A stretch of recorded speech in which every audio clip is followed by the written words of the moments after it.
in Congress to the 439 permanent members. Right. There's your voting fraud, by the way. Yep.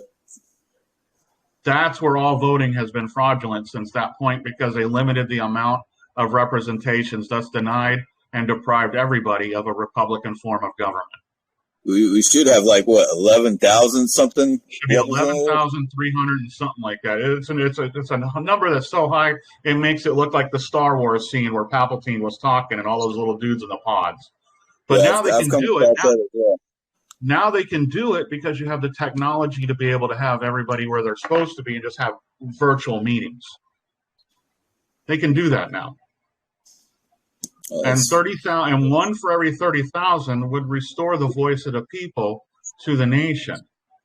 So if everybody really wants to attack the voting thing, don't go after what they're doing with the fraud and everything. The fraud happened in 1908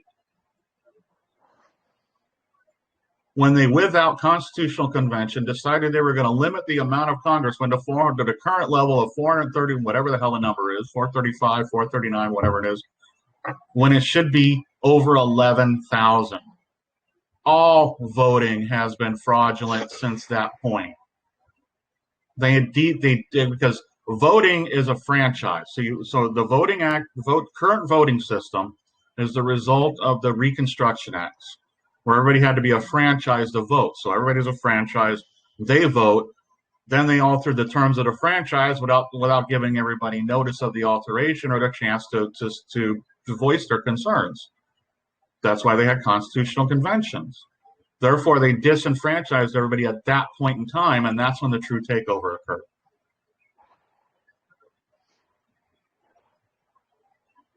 So if you want to fix it, go back to that point and tell all these people doing their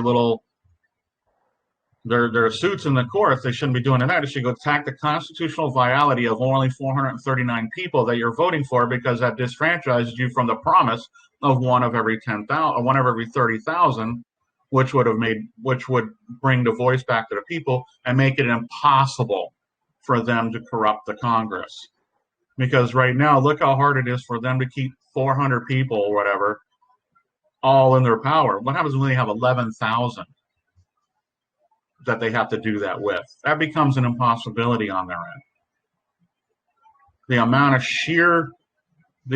sheer coordination you would have to have with all the morons involved makes it impossible. You know, the military does very well with its people, but it's not a political organization, but you have logistics problems no matter what. But there's supposed to be 11,000. So what you have in the States is you have a disenfranchisement by way of limiting the amount of representation you actually have in Congress. But what you have out here in this world is a resulting trust resulting by the fact that your parents can't complete a delivery into the public trust by way of the declaration last line. Therefore, you must express it. And nobody went out and expressed it, but they went out and operated it and tried, and now they want it all for themselves. Well, gee, what are you doing there? What does that mean? Aren't you out there rejecting God's kingdom in exchange for searching for Satan's? No wonder why everybody's treated as if they're dead. They've trespassed against the claims of God. Everybody went off and searched for the king of air, that Satan's kingdom. They never did anything for God. And now the shit hit the fan and everybody's suddenly like, oh, it's all this and that, and they get suddenly self-righteous? Fuck that. I fucked up years ago when I was a child, and now I'm taking the steps to correct it by just changing the way I think about it. I acknowledge I take full responsibility for what happened to me. There was no guy telling me what to do. There was my parents instructing me and everything else, but everybody you know is just a spineless jellyfish teaching everybody the same bullshit that they learned from the same bullshit they learned. And this is where we have to get over ourselves that, oh my God, you didn't know it? You got to study and you got to get right. No, you got to help each other and pull each other up from fucking sinking in the quicksand so we can get through this. This is not about, oh my God, I'm better than everybody else. No, this is figure out what's going on. Understand that you never completed a delivery into your own nation because nobody instructed you, because they didn't even know. They rejected that and went off and searched the other kingdom. They didn't go back and make this God's kingdom. They went off and followed lemmings off the cliff. That's what's going on. You have a birth certificate that's an incomplete delivery of an incomplete product, and equity will not complete an incomplete gift, so you have to complete it yourself, and you have to give equity to get equity. So the only thing you can really do to fund your nation is give your nation the fortune from your treasure or your fortune that you generate from your existence, but while still retaining the disposal rights over that same fortune. You're not giving up everything. When I say surrender an interest, I don't mean surrender your fucking soul to these people. Yep. You put your use of what you do with the earth God gave you naturally helps create a society. Put it all into trust and help the society create a better world that's in the image of God without all the idols, the idolic worship. Maybe I didn't post it in this group, but I did post it in another group. I did put my birth certificate on the record, and it can only be the only explanation as to why Capias wasn't put out for an FTA. Yeah. That person appeared in the record. Okay, I have a question for you, some dude. Thank you. This is amazing information. My name's Susan, but I go by ST in the group. So we're trying to find our way out of a mess we got ourselves into with this whole state national crap, right? And I'm a little bit late to this conversation between you guys. But, abandon it. Okay, and that's abandon that domicile because that's one you chose, right? Right. So once you abandon it, the original one takes over and puts you right back into God's world. Got it. Okay. So I'm hearing two things from you guys, especially you and Jeff today. Putting the birth certificate on the record. I don't know exactly what that means, and also hearing about the trust, which we feel is maybe the place, the foundation, like where we need to start. Am I wrong in that? Okay. Well, the trust is just that birth certificate name. They're holding a property. It's called a peculiar interest. Peculiar. You know the root word of peculiar is? I don't. Cattle. Cattle. Cattle is the root word of peculiar. Okay. Because cattle were always considered private property. So the name itself, they're holding a private property interest in trust because they haven't completely delivered it yet. You haven't completely delivered it, so it's not public. So they can't. So when they administrate it, you're still holding onto a private holding, a private interest. You're retaining the reversion. So until you go in and express and go, hey, this name is this way, and what I did is I put a depositional affidavit into the public record, which consists of a notary saying that I came in and said this, but it was 2 lines. It was, I am the user, or I am this name is registered, this Boris Roger Erickson name is registered on a certificate of live birth number, blah, blah, blah. And I have yet to see nor been provided with any evidence this name serves to recognize the one using it. Therefore, I accept the peace offering of the state to be usufructory while I use this person. Boom, That was it. I threw that into a court case one day for just a traffic issue. All right, I got it apostille, dumped it into the county, they didn't even pull out a certified copy. I used the one they gave back that they put the little sticker on it, just made copies of it. Yep. Threw it into the court case. The public defender was sitting there reading 2 pages, which was an apostille and the document, over and over and over again. She would put it down, pick up other papers, start reading them, put those down, pick up mine, start reading it again. I know this because I was sitting at the other end of the room and I was watching everything. And so they call up the name, they call it up. I stand up. I do my, if we call it the 4 corners, for the record, I'm here for that matter because there's a mistake. Where's the proper notice? So I may handle this matter honorably. And the judge shook her head and she goes, what's your name again? So I repeated myself and added, may I enter? And as soon as I did that, every lawyer in the bar stood up and made a polyester wall around the judge. Whoa. And so when they did that, I say, hey, can we swear in all these witnesses before they offer testimony? And the bailiff swung around and he stood right in front of me and said, no. And he started walking towards me. I took a step back. He'd take a step forward. He'd take a step forward. I take a step back. This went on for like 5 minutes before they walked me out the courtroom backwards. And as soon as that door was almost closed, she told him, tell him he's excused. Wow. Right? What had happened was, when you come in that way, you've taken that name, shown it's on their register, it's on their record, you've assigned the interest, you've accepted a peace offering of the state as usufruct in accordance with their international law under the Hague Article 55, because it's all bankruptcy, so it's all at war right now. You're all in a giant global civil war, with every courtroom is a battlefield. And the only rules that apply are the laws of rule of warfare, which is the DoD manual law of war. Yep. And since it's all under war, Trading with the Enemy Act applies. So once you have assigned an interest, it's over. Wow. And I got rid of the one interest that keeps me enslaved to the person, which is the usufruct.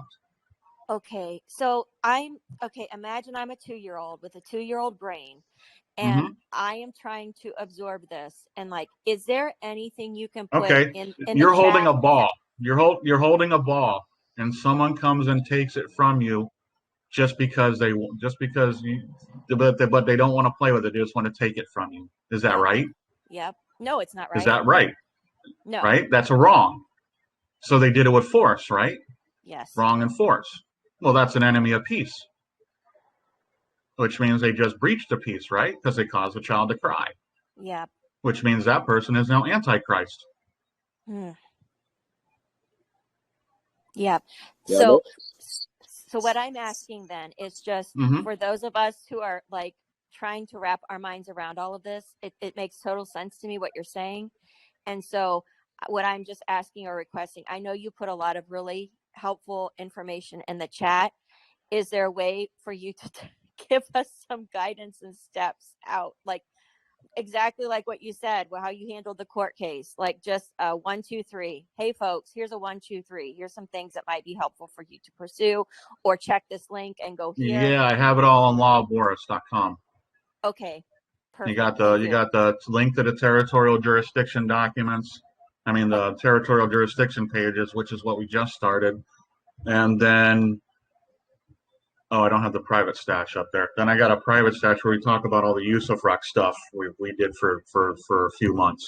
Okay. And what it is what we do now is the first thing we do is find the definition of the word state. Find that definition. Okay. In whatever they're doing, like a driver's license, it'll be in the part of your motor vehicle code that's under the driver's license compact. And they'll define state. And then you look at it and realize the word state in any statute does not mean a state as defined in the Constitution. We found the court case for that. Is that the difference between the uppercase and lowercase state? No, it's the difference between how it's used. Got it. Okay. It has nothing to do with the uppercase, lowercase, all that bullshit. It has nothing to do with that. It has to do with the fact that the word state, when used in their statutes, codes, and rules, is a separate, distinct political jurisdiction in a separate, distinct geographical jurisdiction. Okay. Just like Hawaii does not mean the Hawaiian Islands you think it does. Legally, Hawaii means islands of Midway, Guam, and all those other Pacific islands that they were using in the Second World War. 28 USC 91. Hawaii isn't what you think it is. Just like state of Florida is the Keys, the military bases, and some other small swaths of land. It's not the entire geographical state. Just like state of California is not the entire geographical state. It's only the parts that have been actually ceded to the Union that they have actually formed territorial governments in. So just because the U.S. owns 84% of Nevada doesn't mean the U.S. owns 84% of Nevada. It means it's held in trust until other people come and use it. Until then, they're going to manage it to prevent waste and to do what a normal trustee does to someone's property that they're managing. They work it, right? They work it and get the profits out of it. Make it do something. I just shared the link in the group for lawofboris.com. Thank you. Yeah, and and this is how I just approach this as simple common sense stuff. I don't go into the law and try to interpret them going, oh my God, it was all capital, so it means this. No, it means what it means because they define it within the law. So state is defined in your statutes, and then federal level. And if you go to criminal rules of procedure, it's 1B9 where they define state. And according to Howlett versus Rose, or is it Rose versus Howlett? One of those ways. All state courts are bound to observe federal law, and they have to enforce it according to their normal modes of procedure. They have no authority to reject it. And if they do reject it, that's insurrection or rebellion and an ex officio action. Or what is that? Ex officio, where they're outside their official stance. Okay. So now it's all personal. I'm going to mute myself because I just want to listen to you guys. So thank you so much. Yeah. So all this stuff is really simple. The fact that the notes are coming back to the people means the people didn't assign them fully over to the party they were meant to assign it to. So you just have to go back, if you have the paperwork for the note, explain to someone else, go back and register it all on a UCC1. Your uppercase name's the organization debtor. The individual is a secured party, which is you operating in that capacity. And then on the UCC3, you do an assignment of the note. You put the note number down on the collateral interest, statement of collateral, because that's the note they gave. And they're using your credit through that name. So that name is the issuer of the note, but you offer the credit. So you release it to them in usufruct, assign the reversion over the United States, and on a second and third UCC, you add two debtors. You add the second UC, you add the debtor, which would be the bank you issued the note to, and then the United States for fulfillment on the Trading with the Enemy Act, because now they owe you an interest. And that's your result. That's your trust that you're going to go in there with, that this is now the trust between the parties. And these guys are debt collectors for the United States, but I'm owed an obligation from the United States that they now have to service, which is acquittance and discharge from further obligation.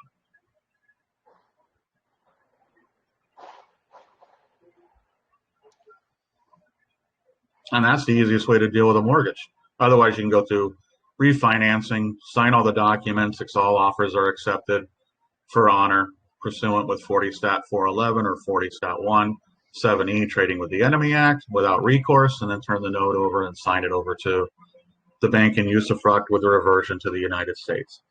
And if you want an example when it comes to a mortgage, I just shared the link of a case where a guy did a UCC1 on the birth estate, and it's in that court case. Yeah, that was Jim's. That's the one we based the whole Law of Boris 8-part videos on. That's what we've been using as our one piece of evidence to verify things. And we haven't had anybody discuss it with it. Nobody cares. But what Jim did is he followed a philosophy. He's a secured party. The name is his use, so it resides at his address. So it's at that address. But the bank, the hospital, received the initial value. You're worth your weight in gold and silver. So what they've really done with this is they've done a book entry credit of the amount of gold and silver based on the weight of the child. And me and another buddy sat down and figured it out, that if you took the normal weight of a child and converted it to troy ounces, then put it into the calculations for the amount for the spot price of gold and silver, multiply it by 335 million people, you come up damn near close to the amount of derivatives they think are in circulation, the value. They came damn close to it. Somebody said it was like 8.9 trillion. We came up with 8.7. Wow, that is just unbelievable. It makes sense though, and it's so evil. I mean, in some way it is. It's not evil. Is it evil that you didn't read the contracts? Yes. It's necessary evil. It is a necessary evil because it's all done to nationally secure this nation. Remember, when they first did the nation, they put a declaration, articles, Northwest Ordinance, and Constitution. Awesome. That took all of what, 30 years? Yep. Do you think a nation is really able and capable of defending itself after 30 years of existence? No. So what they do, they put it all into a storage facility called Gettysburg Address, and then unleash the persons to go run rampant, to run all their little wars they're going to run against a nation. Since for the last 200 years, they've been allowed to run free, running their economic wars and doing everything else and this and that. The military is making sure that nothing really leaves the nation, but we still have it's called growing pains on a accelerated scale. So they put it in an accelerator. It's an incubator, like in Fifth Element, where they redid Lilu. That's how I equate this. They got the one idea, the one cell, put it into a chamber, built the bones, the structure, the organs, the nerve endings, the muscles, but it didn't have skin. How do you create skin? You have to bombard it with ever-increasing ultraviolet radiation to force it to react and defend itself. Well, the corporations are the ever-bombarding ultraviolet radiation to bombard this nation to force it to defend and react and protect itself. And they ask you, do you have skin in the game? Yeah. And that's what this is. That's what this whole nation has been undergoing. Now, the people have been stuck in the middle of it, and it sucks, and it's horrible, and it's everything else. But it's also preparing the real nation to emerge, because nobody's ever seen it. Nobody living today has ever seen this nation. I don't think anybody alive has ever seen it, because it's never been embraced and nurtured. And that's why they had to put it in an incubator in order for it to grow, because it was just cobbled together. So they had to solidify it. And that's really what's going on. And people are trying to destroy it. I was like, you ain't going to destroy this. You didn't create it. You can't destroy it. It's like saying, I'm going to go destroy the earth. You can make the earth a living hell for it. We can make the earth a living hell for ourselves, but there ain't no way in hell we can destroy it, because the only materials we have to access are on the earth. And energy cannot be created nor destroyed, but it can be repurposed. So you can't destroy what you didn't create. And plus, this is a sandbox or a prison, depending on how you look at it, for entities who are trapped here. But it's also a sandbox, like you were looking at a security system. They would have a sandbox set aside to where programs can run as if they're in the system to see how they're going to affect the system before they're released into the computer system. And that's what all this is. It's Book of Job. Satan's the accountant. And he keeps you in a fictional world so your feet are off the ground. But as soon as you realize he doesn't have jurisdiction on the earth, but Christ does, because it's his earth, then you can put your feet, then you can ground yourself back to the earth and keep your heads out of the clouds. And that'll keep you out of Satan's world. Then once you realize that what you've been given then is no longer something to control you, but something that which you access that public trust, and which that public trust then reciprocates the protection with you, because right now it's a masculine system with nothing to protect, so it's going to go out and destroy everything. But as soon as a feminine energy comes in and gives it something to protect, the natural instinct of it will be to protect the feminine energy. And that's what your surrender is. And at that point, now you become the masculine energy that gives that state a world that you've nurtured. And it will then exercise its other half, its masculine energy, to protect that. And that's how this works. It's masculine, feminine energy surrenders. So a masculine energy always requires the surrender of a feminine. Otherwise, the bond can't be completed. And then the masculine then goes out, creates the world for the feminine energy to give her something else to nurture and thus protect him. So everybody has those masculine, those energy systems. It's just in men and women, they're reversed. Women need something to nurture. When women need something to feel secure with before they can release themselves to it. Release that energy. Masculine only needs something to be released to them in order to have something to protect and nurture, and thus give the feminine energy that security system that will then activate her side of the masculine energy that will protect that from any invasion, from anybody coming in. On that topic, Boris, like I said, the mortgage issue is the least of my priorities right now. my main focus right now is getting my heirs back. Luckily, I'm not fighting the system for them, but I'm having to fight their mother over false allegations and whatnot. The mother. Now, what you can do is any order she got that she's using as a blockade between you, you can nuke the order because it was done outside of a jurisdiction. It was the lawyers who got it didn't have the authority to come outside their jurisdiction to get it.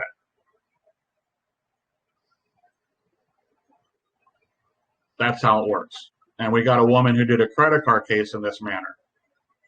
They got their judgment, their default judgment. She turned around and challenged them on territorial jurisdiction where they could practice. And because they didn't have territorial jurisdiction, the court had never had subject matter jurisdiction, thus personal jurisdictions never had, thus service of process never occurred. So we know that territorial jurisdiction is the key to everything. And all lawyers' licenses are limited to a certain territorial jurisdiction called state of.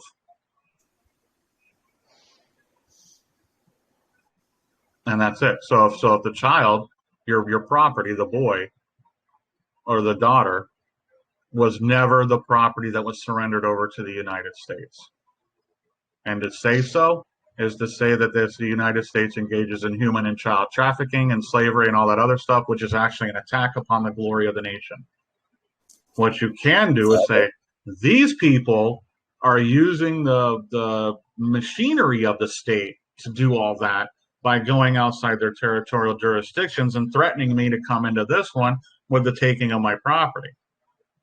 Which that would be fraud upon the court. Yeah, that'd be a contempt of court.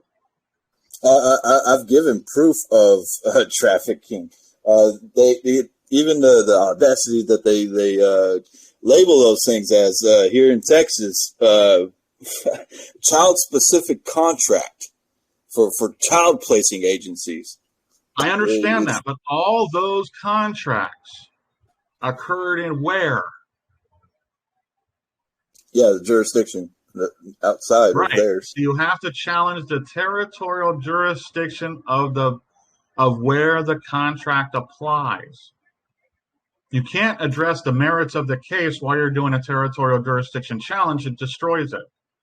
You can only challenge the state, the notion that the apparatus that they're using to create the contract doesn't apply to certain territories, like outside their state of apparatus. So that those contracts, those child-specific contracts, are between state and federal, right? All child support and movement shit is all fucking federal crap. It's all corporations chartered out of the federal level, and they're getting into contracts with the states, and the states think that give them a right to do what they're doing, and it doesn't. It never gave them a right because none of those agreements were ever for the benefit of the mother and the child. We have a court case about that one too. None of those created benefits for the woman and the child, but created benefits for the ones engaged in the contract, so they can get paid from the federal government. Exactly, it's that. But it was never supposed to benefit the woman and child. Therefore, they really don't have a right to it. And this is why I say you're not the beneficiary. You're not beneficiary of anything in that fucking name. The only thing I'm a third-party beneficiary at best, because my rights are protected by and through it, because that's the form of government, that's the form within the government established, unless it's unconstitutional. But everything has to be read in the light with the organic laws, so therefore it's part of the form of the government created to protect my exercise of my inalienable rights.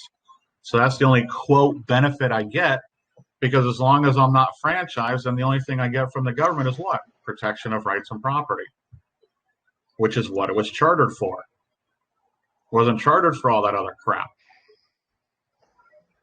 And this is why I tell people, the state's the actual beneficiary, because who gets all the Title IV funds? Yeah, exactly. But they went out and then they misapplied the law like everybody does. Like 99.9% of all laws misapplied outside of its intended jurisdiction. because the state under the Constitution has to abide by the 4 organic laws.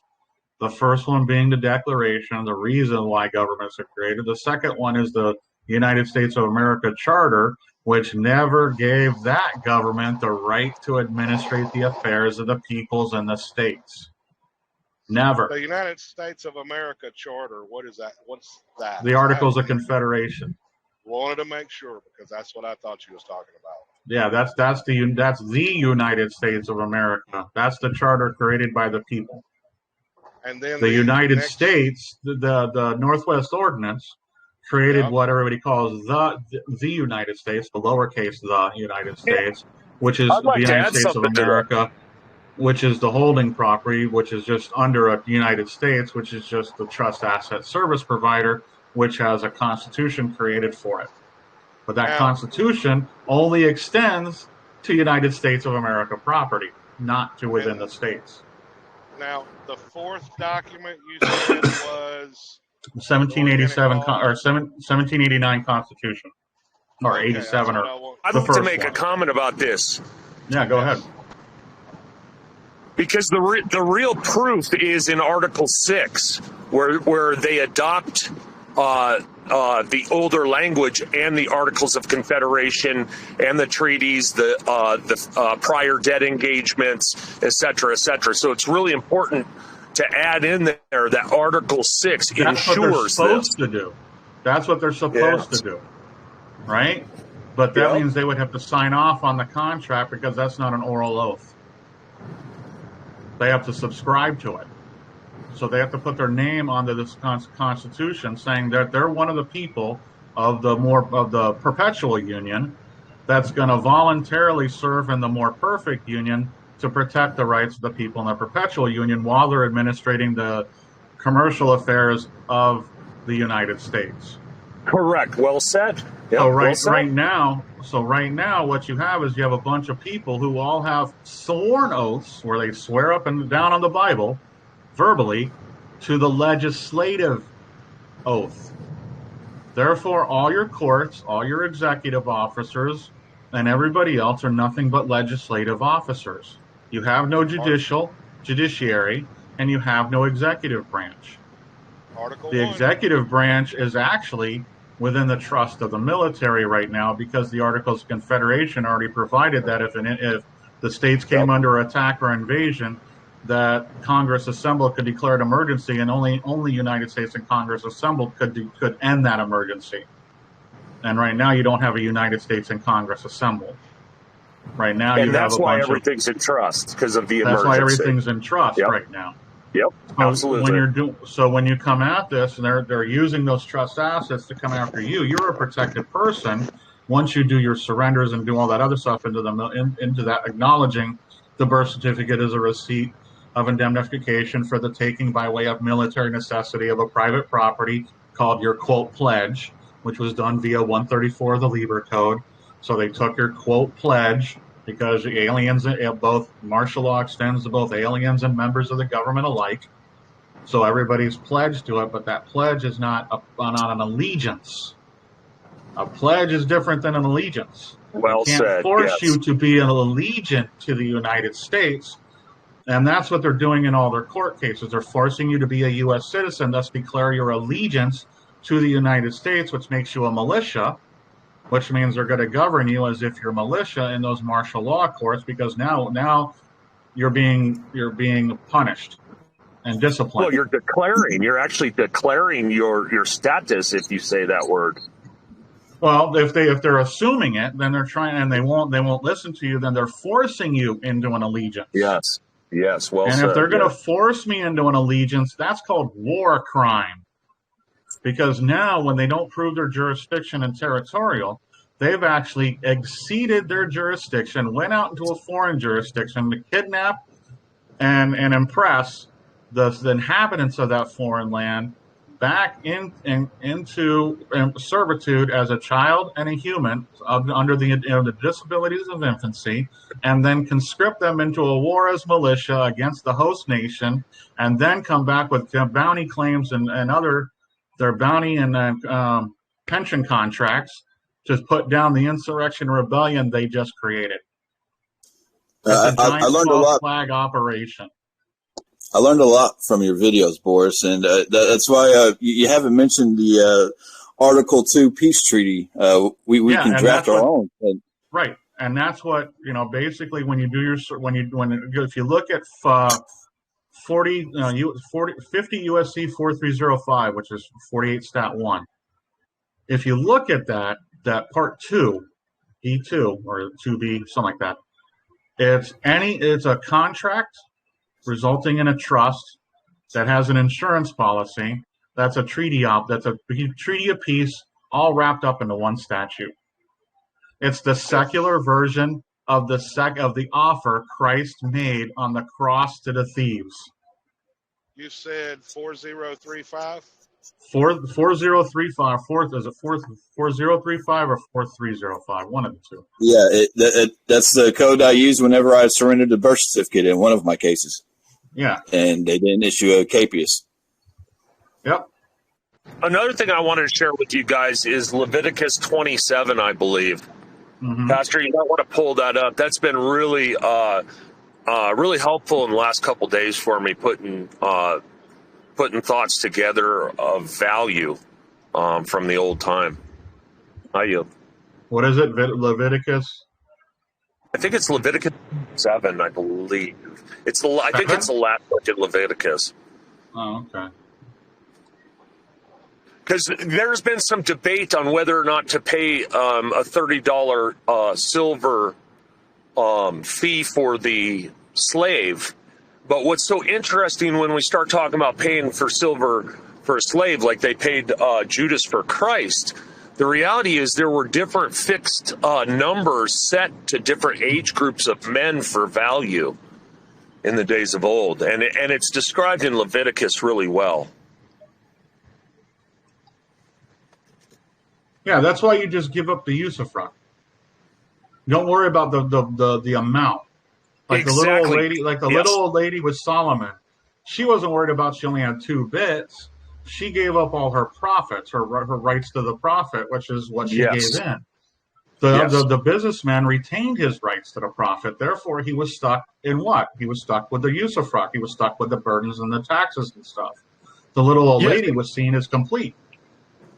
And the minutia of it is that he was paid in shekels, and shekels are the Hebrew people's money. So it's kind of interesting when you look at the history of the shekel, because it was contrary, notwithstanding, to Roman belief and Roman law. The shekel was. So he was actually paid with his own Jew money, which is interesting to me. Which is the same thing as the Federal Reserve note everybody's wanting. Absolutely. Yeah, you see the parallel. Exactly. Oh, it's all the same to me. Everything is all the same to me. It's that's why I can speak to people on different levels inside their whatever they're doing, because it's all the same operation of law. It's just different words. I just shared 4305 in the group. Okay, 4305. Yeah, and then you go through and you hit down in B number 2. And any payment, conveyance, transfer, assignment, or delivery of property or interest therein made to or for the account of the United States are otherwise directed pursuant to the subdivision or any rule, regulation, instructed issue under shall to the extent be a full acquittance and discharge for all purposes of the obligation of the person making the same. And no person shall be liable in any court for and in respect or anything done or omitted in good faith in connection with the administration of or in pursuance of or in reliance on this subdivision or any rule, regulation, instruction, or direction issued hereunder. That's a public offering.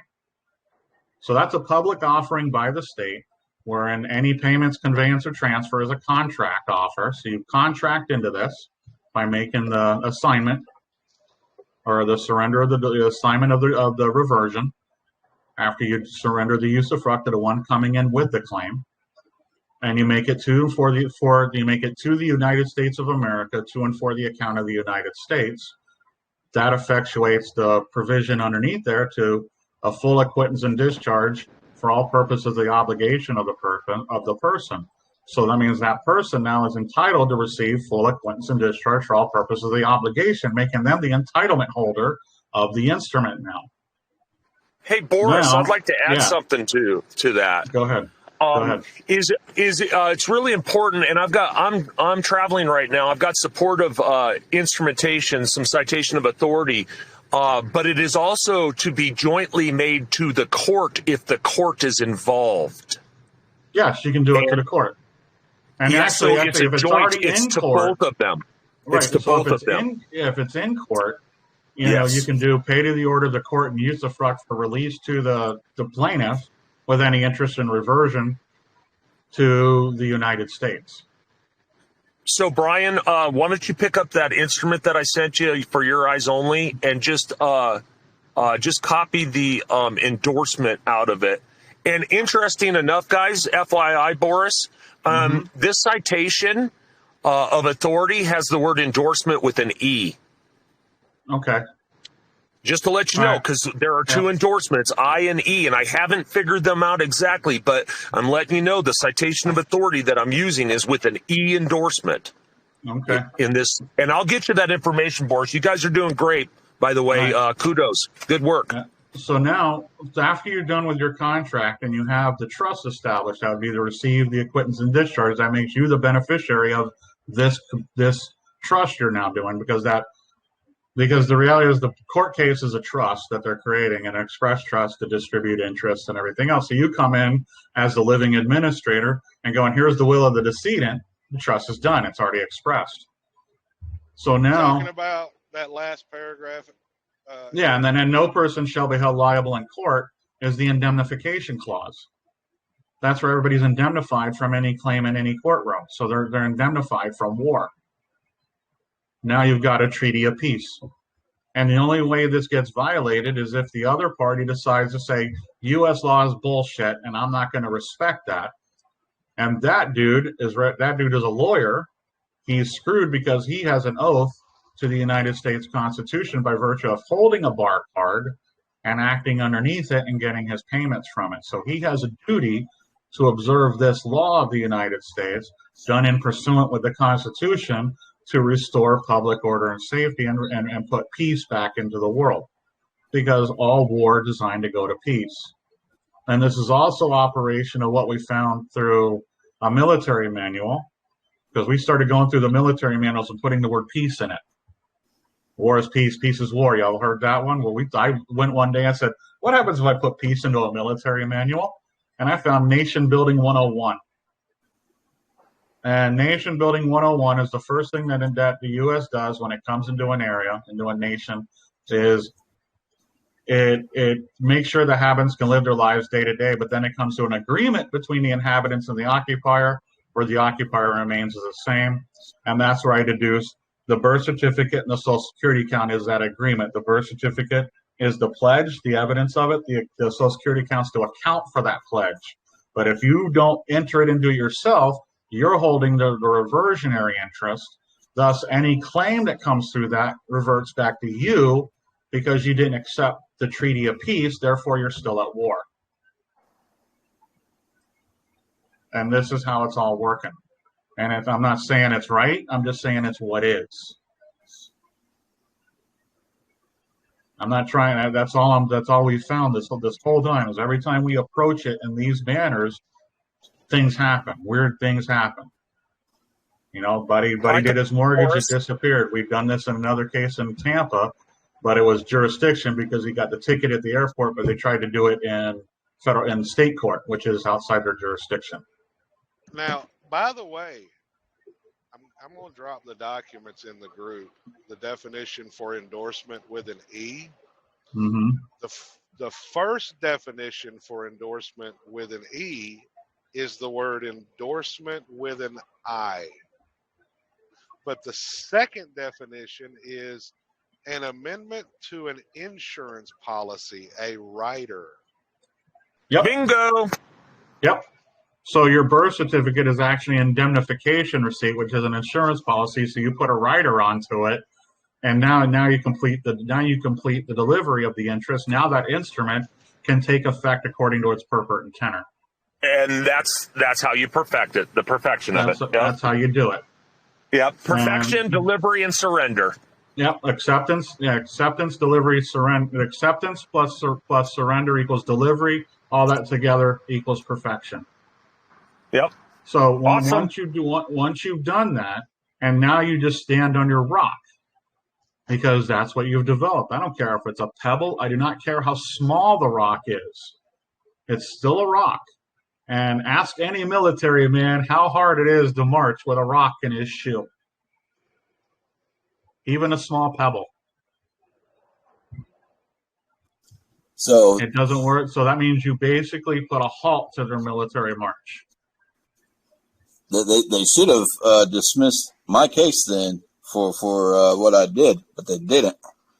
But they didn't issue a KP either. But right. So now, did you release all interest and everything? I don't know what you've done in it. So maybe I didn't endorse it right. Maybe I didn't. Yeah, and then what you do is you have to put a motion in for dismissal, and the motion you're putting in for dismissal is because you're acquitted and discharged from further, because that person is acquitted from discharge from further obligation. This court no longer has jurisdiction to keep their action alive because it's acquittance and discharge. Gotcha. And then once you realize that, then the bursa becomes evidence of the delivery of the interest. At that point, once you get your surrenders done, now you have evidence that the U.S. got an interest from you because they keep telling you it's your name, it's your name, it's your name. Okay, fine. It's my name that you all are holding in trust, and here's my release. I don't fight with them. I don't try to say it's not my name or anything else. I say, fine, you're saying it's mine. I'm saying it's mine. Now we're all in agreement. Here's my release. Because you all are holding it in trust because I didn't put it there. I didn't register it with you. I didn't fill out your applications. I didn't pay for it. Someone else did it. Therefore, someone else made the exercise of the right to use and receive and enjoy profits from my name that I didn't put in there, which is property of another. But it's a peculiar interest, and that it's a private interest they're holding. And I was blown away when I saw that word peculiar meant cattle. So you're a domestic, What? you're peculiar. The root word of peculiar is cattle. Yeah, I find that interesting because I got a document. It would take me a minute to find it, but it's under the explanatory definition for the word slavery, and they call it a peculiar institution. Yeah, a cattle institution. And the reason why is because cattle was seen as private property. Yes, and then they called it husbandry, guys. Yes. Yep. That's why it's all animalistic terms, but it all means peculiar, which means it's a private property interest that you have on file with them.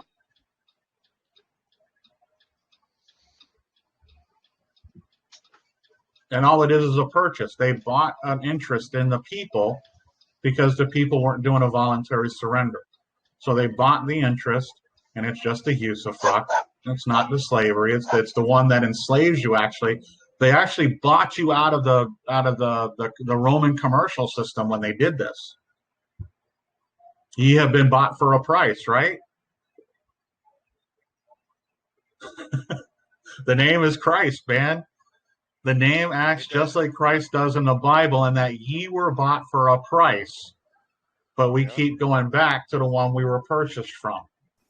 Oh yeah, you see how many times for the price they bought the usufructuary interest, and in Roman civil law, the slaves always held the usufructuary interest. So when the U.S. did this through the birth certificates and stuff, they actually removed you from the Roman civil law, but it's an incomplete delivery that in their world is called livery, and then livery incession is where you complete the suit to remove the livery by a payment of a price. So you give over the usufruct as the payment to remove the livery or deliver yourself from that servitude. Acceptance plus surrender equals delivery. You have to accept Christ, surrender to him before he can deliver you from your sins. This is the same operation of law. You have to accept what has been done, surrender your interest into it to be delivered from the debtor status. Surrender for consideration. So your consideration is the surrendering. Yes. Yes, because you're giving in an interest. Yes, and that's that the equates to a covenant not to sue, because it's actually illegal for them to hold that interest because it is tied to you. So you release them of the illegalities of it by giving over the usufruct. Now you convert it all from a Roman civil system back into your organic system that it should be, by giving up the one interest that flips the table. Ain't that? And now, Boris, I use the words keeping only what is not cursed when I'm asking for my interest back. That's the wording I use. I don't even ask for anything back. Because I don't want to keep anything cursed. I don't keep anything back. All I do is go, you have the usufruct, that other guy has the reversion, and automatically by operation of law, I stand naked before God as naked owner. Yeah, and all I did was leave it open because there might be more interest that I don't know of, and that's why I left it open to that. Is that I will not keep anything cursed, which means that I will accept anything that is not cursed. Yeah, and that's what we're doing here. So all I try to get to people is that there's something we haven't completed yet that's causing all this problem, and it's acceptance, surrender, and delivery. And you have to accept what has been done, surrender to it, the interest that binds you to it, which is always a reversion because it's an equitable reversion, and then you stand naked before God, which is naked ownership, which means you have right to disposal, right of vindication, right to also profit from that same property. You can destroy it, you burn it, you can go out and beat it, you can do whatever you want to it. The other parties can. And the one with the reversion, if you make it United States, always has the duty and opportunity, or not the duty, but the opportunity to come in and redeem whatever is against the one they're charging. And they can come and do so. They automatically come and do so if the one doing the claim, like the usufructuary, is causing waste, like making false claims and other shit. And this is what we also do to offer. Because the surrender we use in a covenant not to sue, which is we relinquish our right to sue them for human and child trafficking, slavery, involuntary servitude, and about 500 other crimes that they're engaged in when they ignore the territorial jurisdiction challenge. And that's all we do. We don't have to know codes and rules. All I have to know is one word: state. What is the definition of the word state? And it's never one of the states of the perpetual union. It's always within the legislative meanings, which is always about their property. And these guys just it's just weird. If you don't read the definition of words in their rules, you're going to think it's something that it's not. Like I said, Hawaii, 28 U.S.C. 91. Go read the definition for what Hawaii is, and it ain't what you think.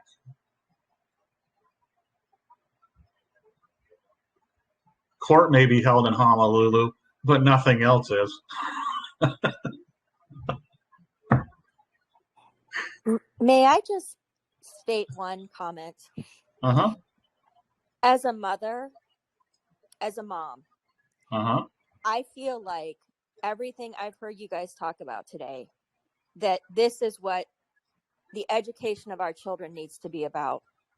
Yes. And seeing the fusion of the biblical concepts and the reality of this fallen world we live in, and how to, so this is where I feel the corporate churches, if you will, have failed us, is they don't make this connection. They don't help us.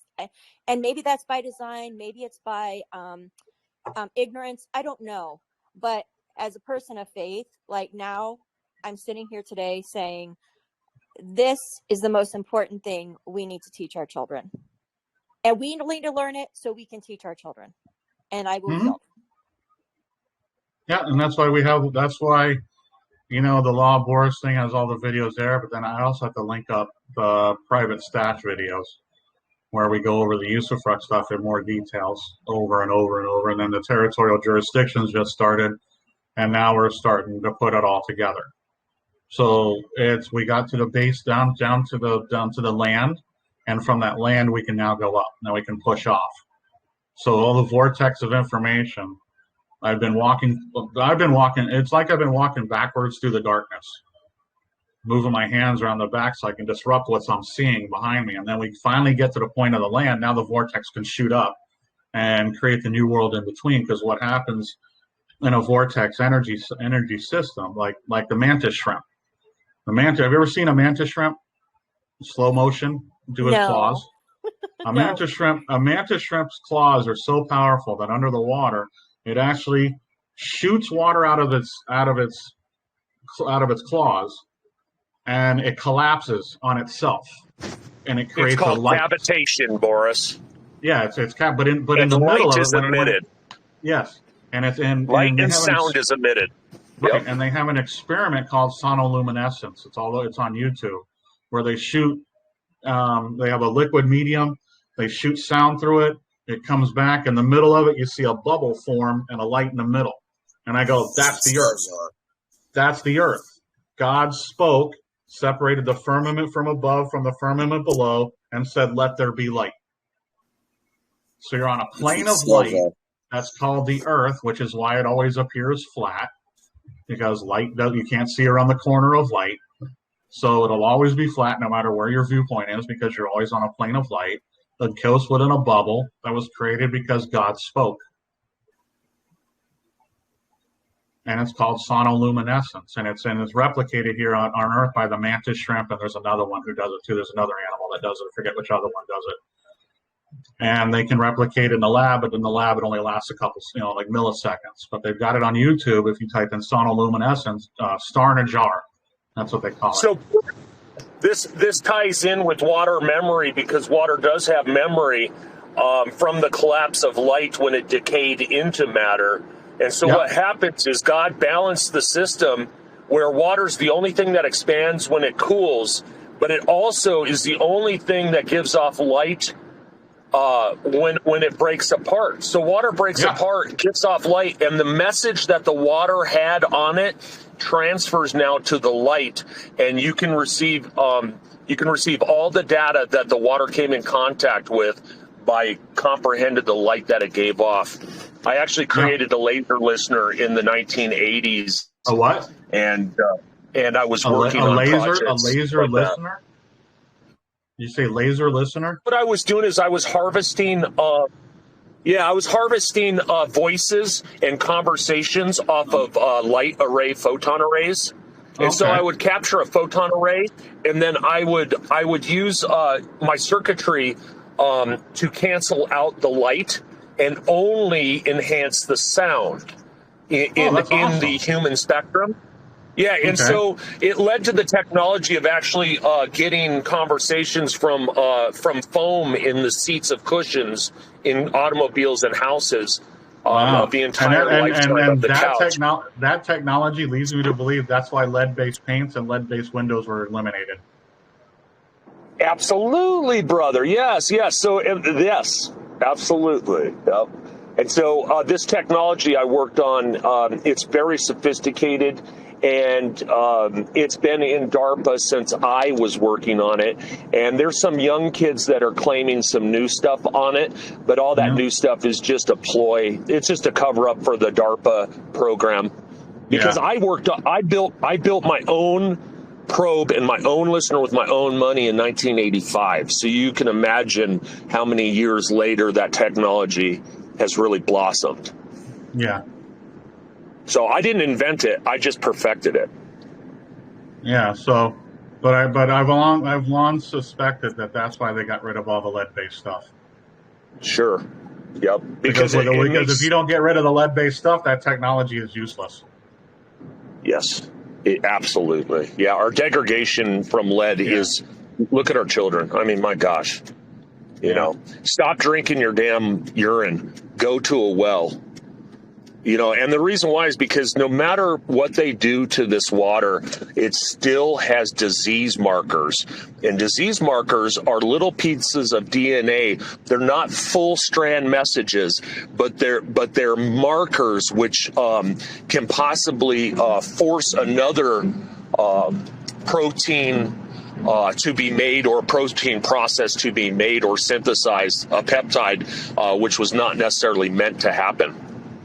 Yeah. So thanks for coming on and chatting, Boris. You guys are doing great. I really appreciate your efforts. I'm working on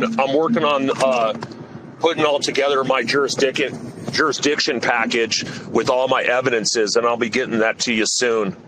So if you have any PDFs you want to send my way, make sure that they're included. I'll include those.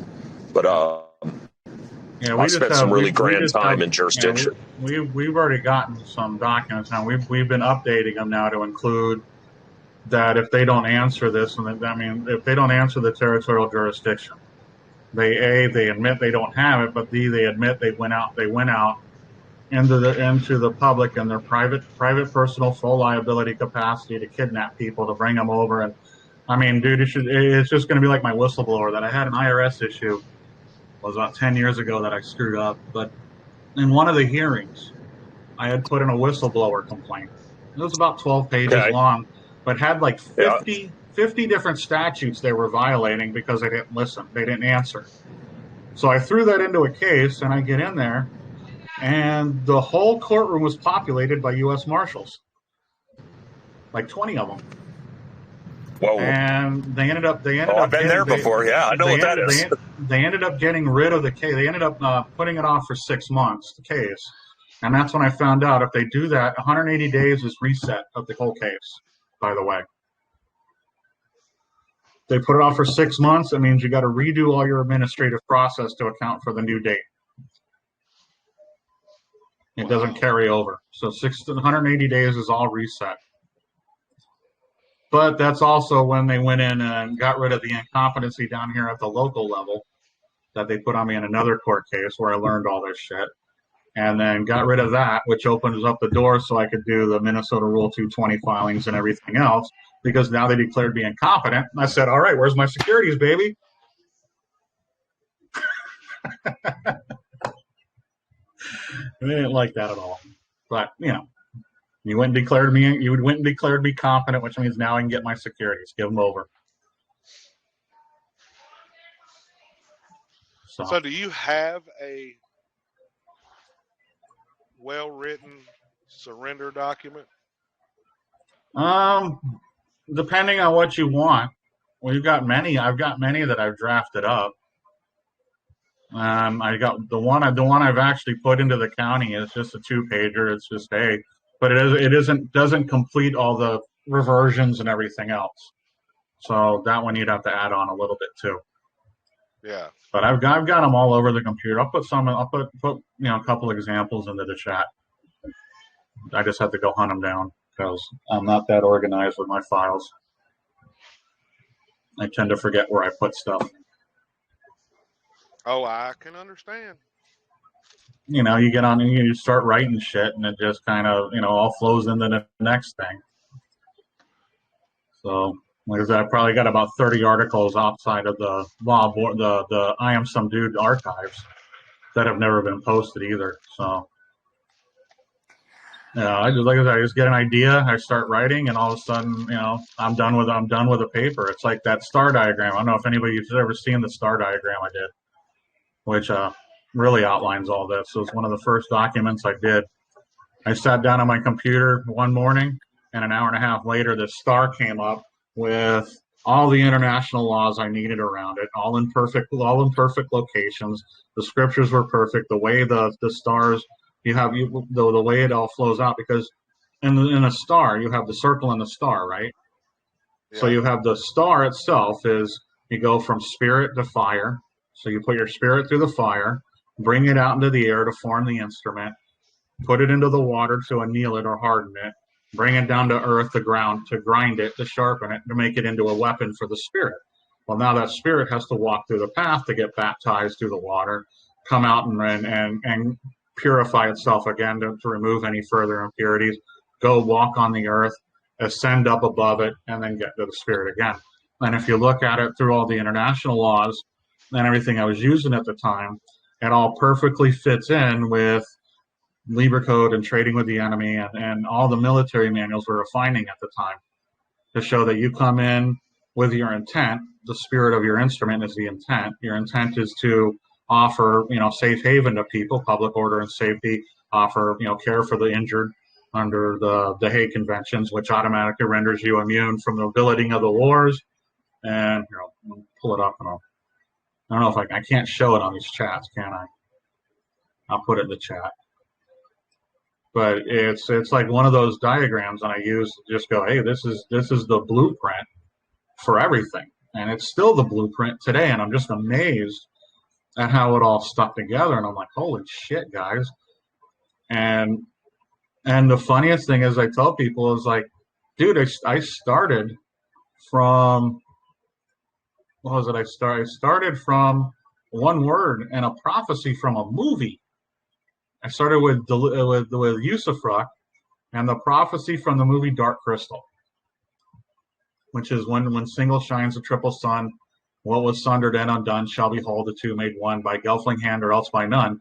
And it translates into me, once you get your mind, body, and spirit all lined up in a row, then you can undo the damage we did in the garden by causing the division within the law with the knowledge of good and evil, and reform it back into one with his life, and it can only be done by your hand. And it was all how it came about. But that's where I started, and then this is what everything came out of it. So if you look in the chat, you'll see the blueprint of how I've taken it all together, and it was just amazing when it all came out to begin with. So you can see all the Liber codes, the Hague articles I was working with, all the books, everything. And yeah, it's all the book of Job. If you're deceived or defending, you're at war. You're deceived by what's going on and defending it, you're against war, because you don't realize that the whole government's built on the fact of love thy neighbor. The whole nature of this nation is built on the fact of fulfilling the one law of love thy neighbor. And it was built by the Jesuits, and they operated under their military authority, and it's all about liquidating sin. So if you can get your adversary, if you can get the guys coming at you into a breach of peace, they're the ones operating in sin, and will be liquidated as a result, because that's the nature of the system. May I ask another question? Mm-hmm. So when you say record with a county, is it required that one has a court case in place, or do we record it? Okay, but we still need to record it with the courts or with the Register of Deeds, or? Well, here's what we have problems in our county here. They don't like to record anything. So what we do is we go clear across the state to St. Augustine. That county records anything we want. I mean, I could probably photograph my butt and they'll record it. It'll be awesome. But they don't have any problems. So what I did is I recorded everything in that county and just bring it back. And all I do is put into a miscellaneous filing. Because that's where a miscellaneous filing. That's what they call it. Like with your register. Yeah, with the county. Okay. Well, our Register of Deeds and county are one and the same. Okay. I don't know what y'all mean by Register of Deeds. Yeah. So in our county, I mean, there are people who file court cases, and that's with our court system, right? But right. With any like public any personal papers, documents, anything else that we want to file, we have to do it through our Register of Deeds in our county. Okay, we call that the public. We call that the just to go down to the clerk of the court and file a public record. Okay, gotcha. So that's what we're operating with. So a lot of so it's just wherever you file public records so they can easily be accessible. Because what you're really doing is you're creating a public organic document for the organization or so organized, because that birth certificate is an organization that has been organized, and now your document that you'll be filing into the county will reference it, thus creating a public organic document. And a public organic. miscellaneous case. There's no adversary. It's just a citable case that can be cited in any other case. You could do that too, couldn't you, Boris? No, because cases really aren't public. Like a public record, when they go through and do a public record search, when we go do public record search, court documents are different than public records. Mm-hmm. I would have to actually go through a court document, and a court document are stuff that's left that's not been decided yet, or unless there's an order issued. That's how I view that. So you can pull out a certified copy from there and thus bring it up to get authenticated and then deposit it into your county. It's a cheap way to get something certified.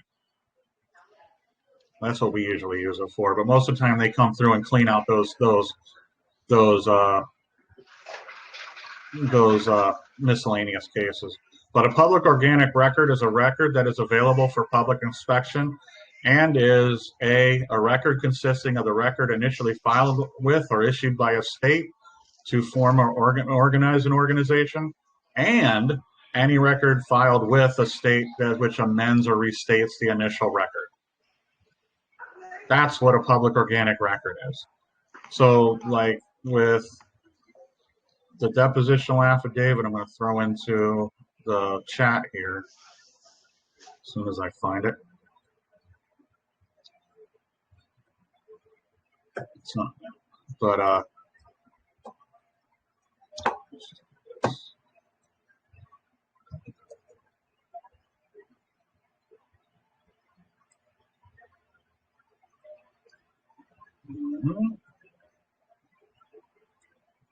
in that location, I had to get something filed. I went to our clerk's office, and it was my trust I wanted to put on record. And be careful, because they're going to be like, this is going to be public.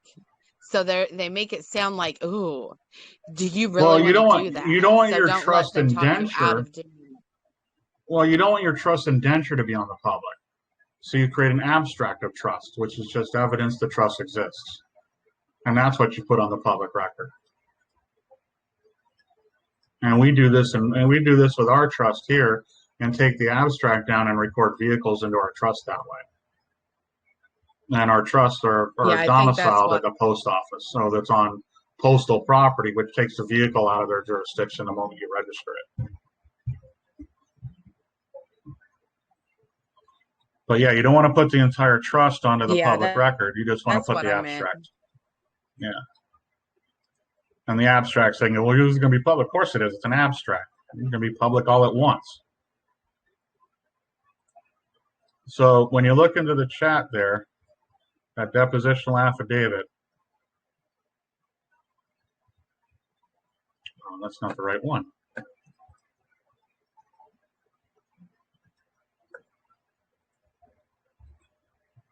That's not the right one. Damn it. Sorry, guys.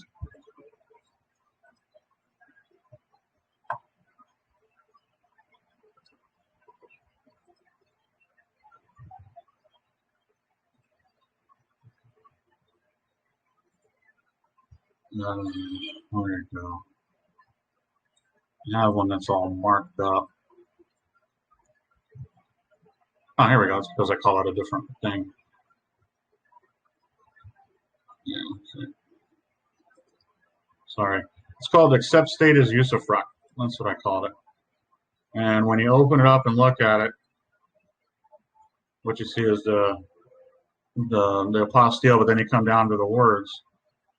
And it's basically you're expressing a trust. This is a trust indenture, by the way, what I've done. Because usufruct is always a trust. It's a contract, but since there's no considerations, it's always trust now. So, and in trust, in order for a trust to be completely active, right, to be actually active, interests have to be distributed. Otherwise, the trust is always going to be seen as the owner of the property and get everything. But if you're giving out the usufruct and someone else has that job, the reversion goes somewhere else, and then you retain the naked ownership. That gives you the right to enforce the instrument as third party incidental beneficiary. But when you're really looking at it, you're expressing a trust to it, but this is also what is called a public organic record for this entity, this Boris Roger Erickson entity organized under the live birth number that was created. So this also became a public organic document for this person. Now the apostille you got there, is that Mhm. the apostille from that you did for the birth certificate? Nope, this is the apostille I did for this record. So what I did is Okay. I did my buddy notarized. It was like one of his last acts before he gave up his notary. And I never signed it, but he notarized it. Like, this dude came in and said this because they can take depositions, right? And they can certify them, but then without it looking like they're certifying their own name. So he certified this deposition, and we had it apostilled in the state, and then I went and deposited it into the county records of St. John's. And this right here is what I put into that court case, and this is the only piece of paper that was in there, and the public defender couldn't stop looking at it. I thought it was hilarious myself.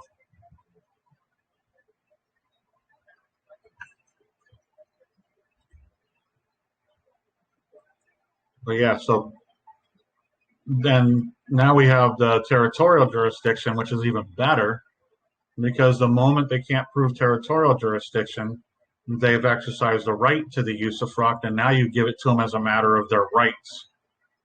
You say, hey, I'm not here to deny anybody their rights. They exercise the right to that. I'm going to give it to them.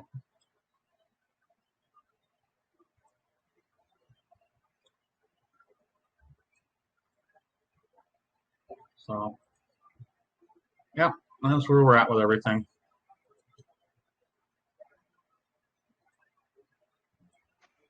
That's actually really nice. One of my that first deposition. questions is do you actually accept their jurisdiction then in that case? Because my view on it is that if they did that to me, I would accept their jurisdiction in equity to continue. No, I accept I accept the fact they don't have jurisdiction, and now their lack of jurisdiction is the exercise to use and enjoy and receive the profits from property that doesn't belong to them. And I use that as the foundation of everything. That way I give them the interest in usufruct, assign it over to the state. Now the state, the United States, then becomes the real party that they're attacking when they continue now. Oh, yes. Okay, gotcha. Yep. That's why I'm getting, because the reversioner automatically takes over the grantor's interests without owning the grantor's interests. So they become vested with the reversioner, which means now they're attacking a vested United States interest. Absolutely. And I remember in my 9-year case when I started using usufruct with the agent, and he came out and we had a talk one day, and I told him I was down to one word, and he goes, "What's that?" Oh, this is after I got arrested for like the 4th time while I was out on bond on the first one, and nobody ever brought up the bond on the first one. It was hilarious. I mean, it was just, I've done shit that people should never get away with in those courts. And yeah, out on bond on one incident, getting arrested 4 times should be a violation of the bond somewhere, right? But nobody ever brought it up. And I never went to jail, or never anything happened to me on any of the other 4 arrests. So when we were in here and on the one, you know, he comes in and we have a little talk. He sits down and he's like, you shouldn't be driving around with marijuana and stuff in your car. What happened? And I looked at him and I just shrugged my shoulders. I go, hey, dude, about 6 or 7 months ago, you said a little while ago, remember when you said if I needed anything to give you a call? Well, I gave you something a few months ago to take care of. And that was a ticket I got, which led to the suspension of license, which led to all this other stuff. And I looked at him, I go, what happened? And he just stood up and started walking away. And I looked at him and I go, hey, dude. He was like, what? I go, I'm down to one word. He's like, what's that? I go, usufruct. And he looked right at me, right in my eyes. He goes, you're not talking to anybody about that, are you? And I go, no, I have a little group here I talk to, but I'm not blabbing it on the internet all over the place. That's what you mean. And he goes, that's probably a good thing. And that was then. And then the case happened. I wrote a letter, read it to the camera. This is even better. So the case, they do the case for the tickets that I just got, that I just discussed with them. And I walk into the prosecutor's office and I go, hey, is someone here to receive this? They're like, no. and they still started walking away from me. And they're like, no, they like know me by now. They all walk away. And I go, hey, before you leave, I go, does that camera work? They're like, yeah. I go, does it have voice? They're like, yeah. So I went over to the camera, looked into it, held my paper, and started reading it. And then I left the copy on the desk. And what it was says, hey, that dude you sent out to me was the one who said he was going to take care of everything but didn't do it. So now I want him to go ahead and take care of everything like he promised. And at the next court case, he showed up and everything disappeared. All 8 charges. So, but yeah, so I know the usufruct is right. And then they sent out another shrink to talk to me one day, and she tried to get me in. And I know he was out in the parking lot because it was a phone call a minute later after she left, because I started just asking her questions. And he called me up, and I go, what's up? And he's like, well, this, and he's talking about this. I go, I know you all sent someone out here to invite me to your court, but are you sure you want me in there talking about why you're making claims against vested United States interests? And he said, no, that won't be necessary. I'm like, all right, we're in agreement. And then the last thing I said to the court was to the shrink, this poor lady, this poor woman. She went through me and Beach House consecutively. And Beach House is a little flamboyant, so. But I asked her. They tried to get me to enter one final try to get me to enter a plea. And I'm looking at the courtroom, and everybody's staring back at me. I'm out in the middle of the hallway, and everybody's looking at me in the courtroom. And I'm like, wow, man, I'm like the guest of honor here. And she comes out, and I go. And I said to her, I go, why do you all keep trying to make me trespass against the claims of God? And at that point, the shrink stood up, went into the room, got the competence finalized, walked out of there. And I go, why'd you do that? She goes, well, she said, because you're nuts. She goes, you're crazy. And I'm like, really? She goes, all I wanted was proof of claim. Then you can shove red hot pokers up my ass all day long. And I didn't know this, but little old ladies have a next gear. When they walk, that makes you run.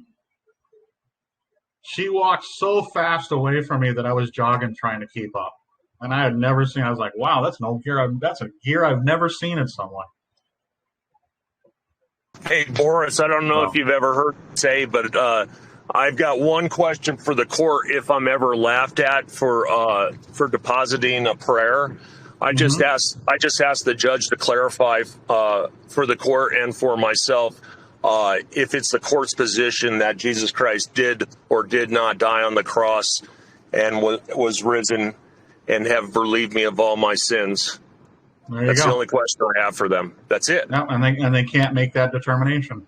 No, they can't, and they sure the hell wouldn't, because it would cause such a flurry of news reporters if they denied Jesus Christ dying on the cross. Well, that would be them making a law or doing something in adversity to a religion. 18 U.S.C. 247. They can't do that.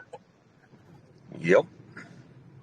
So, and then also, since we come at this the way we come at it, what we're really doing is coming at it as a religious function, because we're doing this all in fulfillment of the Declaration. But the fulfillment of the Declaration is the fulfillment of the law, because now I'm loving my brother as thyself by choosing to give him a world that's better than the one I received when I got here, and donating all my time and energy to do so. And I'm going to honor that agreement by standing in front of all these tyrants who tell me otherwise.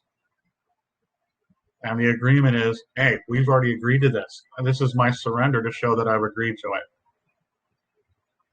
And now you're interfering with the delivery of an interest to the United States, of which it's already acquired, because the surrender takes effect immediately, even without the acknowledgement of the surrenderee. So the one who got the usufruct automatically has the usufruct. He doesn't have to accept it. He just has it because you surrendered it to him. And it takes effect immediately. And he's making the claim in court. He came in without a claim, so he just made the exercise of the right. So we're just going to give him over the usufruct, because I don't stand in the way of anybody exercising their rights.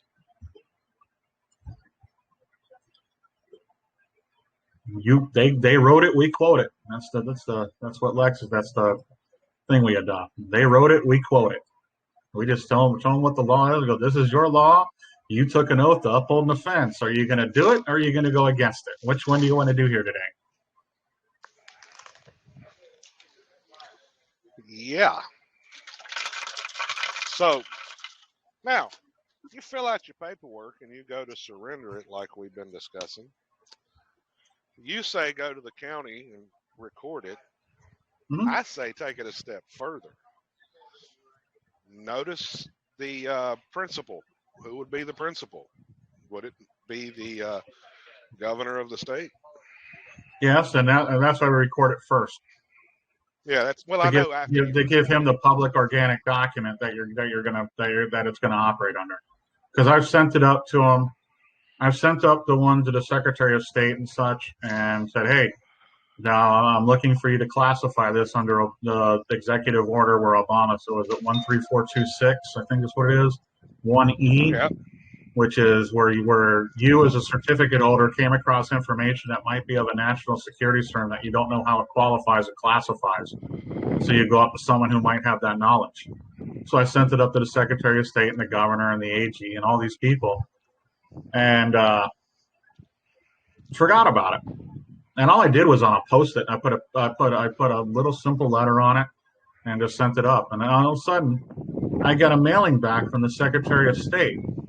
And there's pink circles around the executive order, and it looks like that paper has been put through, been fondled by every hand in the office in the building. And there's a pink Post-it note on there, and it says, "This is for your records, not ours." And that's what I got back. I was like, "Well, what the hell does this mean?"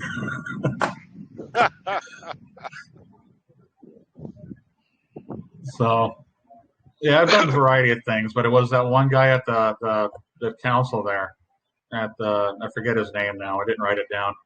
He was a big black dude, and he comes out, and this is up at the Department of Vital Statistics, and I've got all my filings there. I go, "Hey, I'm here for you guys because I know you guys issued this, but I need to restate it because this public organic to account for this public organic record."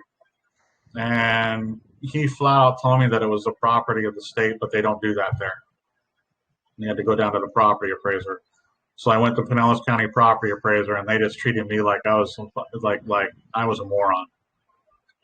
So I have to make it back up to those guys there and say, "Hey, dude, what the fuck? This is your property. I'm going to be using it this way for charitable and other responsible uses, and I want someone to acknowledge it." How else are you supposed to find out the value of the property? Yeah. I'm not looking for the value. I'm just looking to transfer my interest in the value. Yeah, that's what I'm saying. Yeah, because the rule of inheritance in the world is as long as you don't take any interest in the estate, like accounting and other stuff, you can transfer it to a third party and avoid all tax liabilities for the initial transfer to you.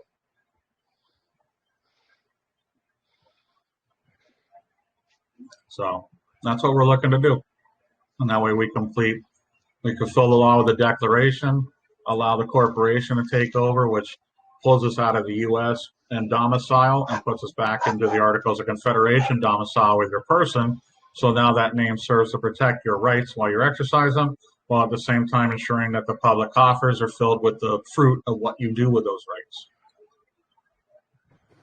Hey, Boris, I wanted to give you a little nugget that I found, and it's about presenting yourself. And the word, from what I comprehend, that describes the living man with blood, flesh, tears, and all that good stuff, they call it with substance. So the citation, person with substance?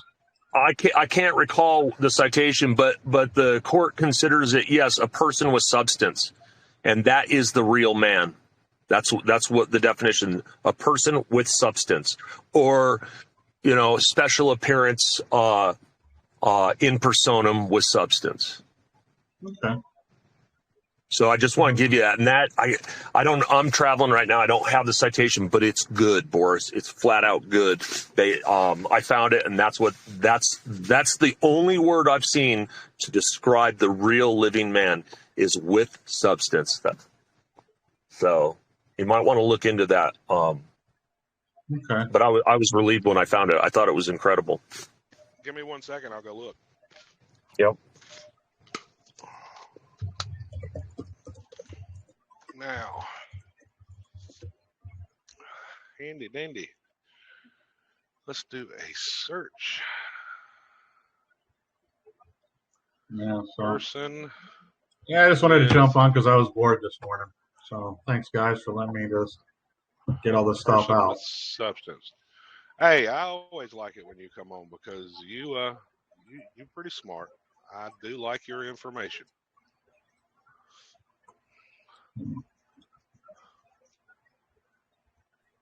So I read the foreclosure that you posted.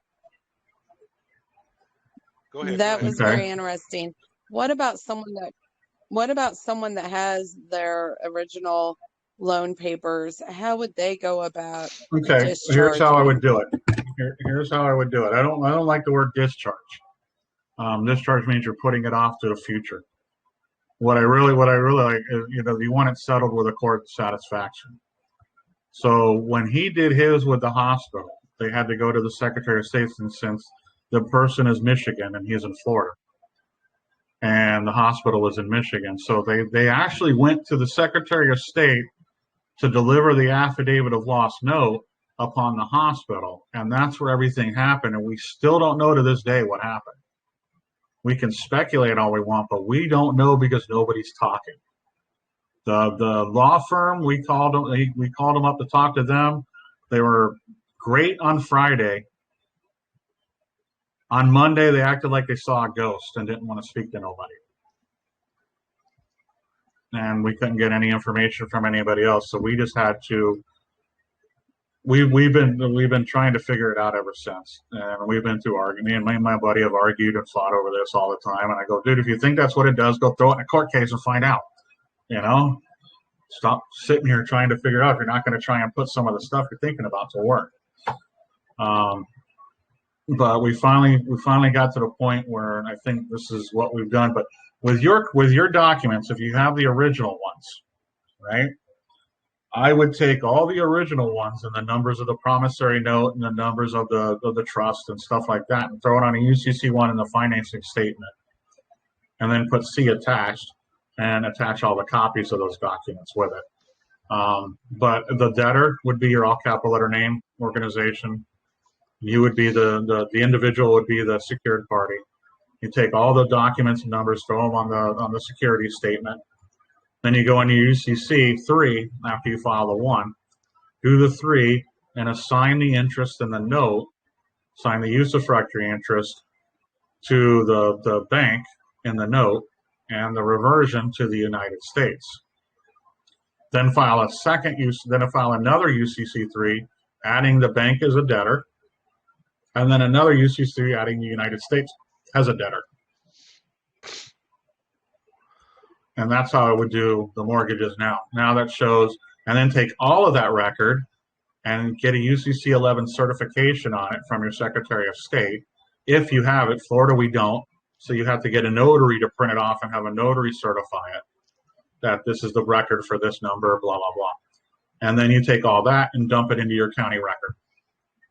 Dump it into the county or the recorder of deeds or whatever. And that way now you have a public organic record you can bring in to offset any record they think they have, because they're coming in under a blank endorsement. You're coming in showing, no. Those interests have been since surrendered over to this guy, this guy, and this guy. This guy is making the usufruct of it. The reversion is with the United States. Therefore, he has the wrong party here. And that person is no longer a party of interest in the matter, because that person has been acquitted and discharged from further obligation pursuing the Trading with the Enemy Act, Section 7E, which is 50 USC 4305 B2.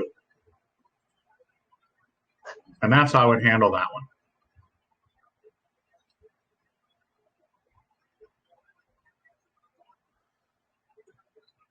Okay, I think I caught all of it.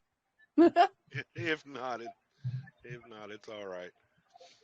Yeah, if not, we have recordings here, and I go over it. I go over so many times, and other recordings I have, that it just comes off that way now. I just rattle it off. Yeah, because it's just and it's just at least a starting point for me to help my best friend out, because her son has heart issues and can't work, and she's taking care of his mortgage. But if we could help her get that off her plate, that would really, I know, take a lot of stress off of her. Right now. And that's why that's why I approach things in certain way. I just do it to make it easier on people because some people don't have time to listen to 7 years of trust shit and everything else to do this. So give them the easiest way out and go, look, nobody ever registered your documents, so become the first one to register it and assign the interest. And now you have the public organic document because you've shown where it's been registered. Theirs is actually the defense for any mortgage if they haven't registered it. Your Honor, this is a private placement security and only for investors. They knew the risk when they were getting the investment. And then if you get that recording authenticated by the Secretary of State. Yep. Now it becomes self-authenticating evidence. Yeah. Because and without then once that, that's all done, and yeah, then once that's all done and put in county record, would she send that to the mortgage holding company? you can send that to the mortgage holding company and let them know that, hey, this name is no longer a real party in interest, and that the United States holds the reversion on the note you received. So the United States would be the real party in interest in any matter you brought into the court, which means they couldn't sue them in state court. They would have to go to federal court and get permission of the United States to do this. Boris, I entered my birth certificate on the record without doing anything as far as authentication and whatnot, and still got the result that I got. Mm-hmm. Yeah, you don't have to authenticate the birth record. In my opinion, it's already self-authenticated. Yeah, the birth. No, it's not your opinion. It's law. It's fact. The certificate issued under the birth record is already a self-authenticating document. It's what I've been saying this whole time, but nobody listens to me. Yeah, you don't need to authenticate it. I always wondered why people did. Oh, you do it to create the trust and this and that, and I'm like, all right, whatever. You know, but the document itself is already self-authenticating. Why? Because there's only two parties who can get it: you and the judge. Exactly. Among all, actually, your parents can get it. They jump through the hoops, but really, it's only the one who's named on it. You know, which would be you, named, which would be you would be able to get it, and the judge would be able to get it. Everybody else can't have it. Exactly. Knew I was right. Yeah, you're right. It's right there. It was right there in Florida statutes. Yeah, I have about the Federal Rules of Evidence, 903. Yeah, it's a state-issued document. About authenticating it, and I'm like, it really don't matter.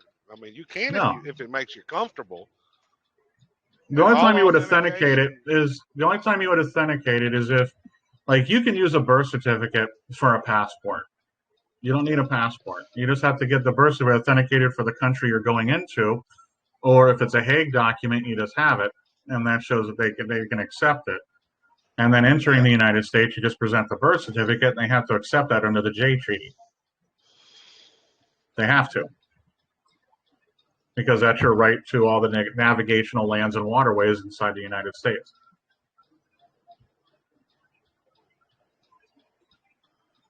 It's just the passport thing just made everything nice and easy, and I think the passport was really for people transporting dead bodies anyway, so they could pass them through customs during the wars.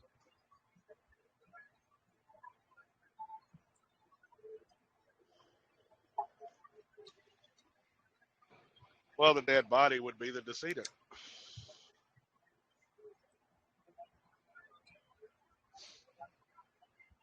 Yeah, the dead body would be the decedent.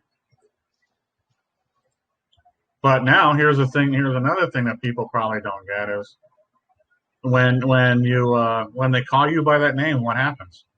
Is there a dead dude? No, you're alive. But what do? You Yeah, go in there and claim there ain't no dead dude. There. All right, when they call you by that name, this is where national security kicks in. All right, when they call you by the name, there is no decedent, there is no dead dude, there is no infant, there's nobody been abandoned, and you're not presumed lost. Why? Because I'm standing right in front of you and you're calling me by the name that you consider all that.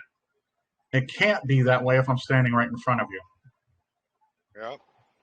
You can't be dead unless this court sees dead people. If that's the case, maybe you all need a mental health evaluation because you all are seeing ghosts. But since it's my name and I didn't register it, you all are holding in trust. So I'm going to take this opportunity to express the trust that you're holding that property under, so we don't have any more confusions. Yep. 20 CFR 404.722, rebut that presumption of death and have your estate restored. Yeah. Well, with all legal rents and dues and fees and. Well, no, that's why you do all the surrenders of the usufruct and stuff. Let them have all those proceeds because it's going into the common storehouse anyway. You have a nation that's designed where everybody's a king with one common storehouse. And that's what it's designed for. So when you're releasing everything in usufruct, it's going into the storehouse, not to them, not to the bankers, not to anybody else. Nobody else is going into the storehouse because the U.S. is in receivership right now. That's what Trump did when he put the Federal Reserve into the Treasury. He put the U.S. into receivership, and all they're waiting to them to do is default on what they're supposed to do. That's what we come in and go, hey, you guys are the usufruct, and you're defaulting because you went outside your jurisdiction to make new claims.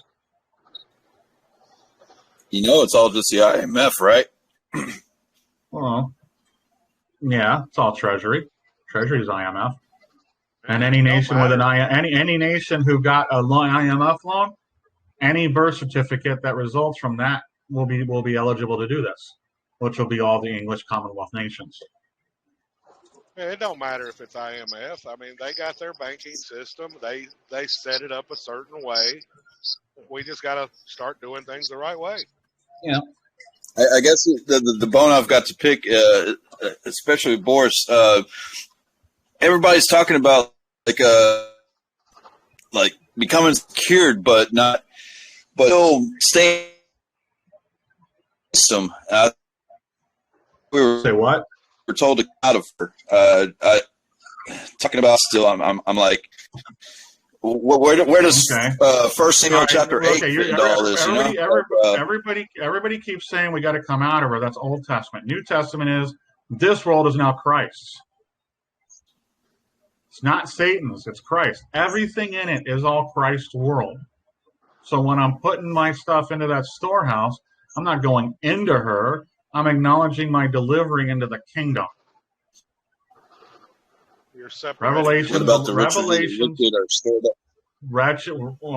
Again, Revelations 11:15 has just kicked off with Trump's announcement on 11:15, which was the first Tuesday after the Sabbath, confirming the six-year mark, which was marked by Elon Musk at the same time and the same day that we went to the courts of heaven 6 years ago to get the keys of David and the Replevin.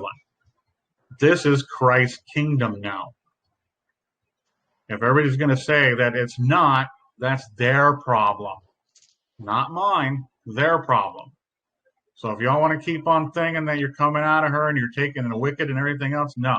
This is Christ's kingdom. It's his claim. It all has to go into the treasury before the people get their inheritance. It all has to come away from the wicked first. But everybody out there with their trust and they're looking at it are akin to looking at the ark when you're on the ark and the ark is getting ready to land and they're looking backwards off the back of the boat at what they think they're leaving behind. And when that boat hits the land, they're all going to fly forward because they're not going to be ready for it. It's just like Lot's wife when she left Sodom and Gomorrah. She wasn't supposed to look back. She turned into a pillar of salt. All these guys, everybody who's looking to collapse the estate and collect their security and all that shit, not letting go, are Lot's wife. They're not leaving Sodom and Gomorrah. They're not coming out of her. They're walking backwards out of that shit so they can look at what they're leaving behind. They're just going to be salt of the earth. They're going to be merchandise. Pillars of salt. We'll go back to where Jesus said, render unto Caesar that which is Caesar's, and Yeah. unto God that which is All God's. the securities are issued by Caesar. All the money is issued by Caesar. All the value everybody is clamoring under is all the result of human and child trafficking. Well, all of it. Every what dollar, are the true riches? What's that? What are the true riches whenever he says, if you have not been faithful in the unrighteous mammon, who will commit to thy trust the true riches? What are the true? What are the true riches? All right. What are the assets of the public trust?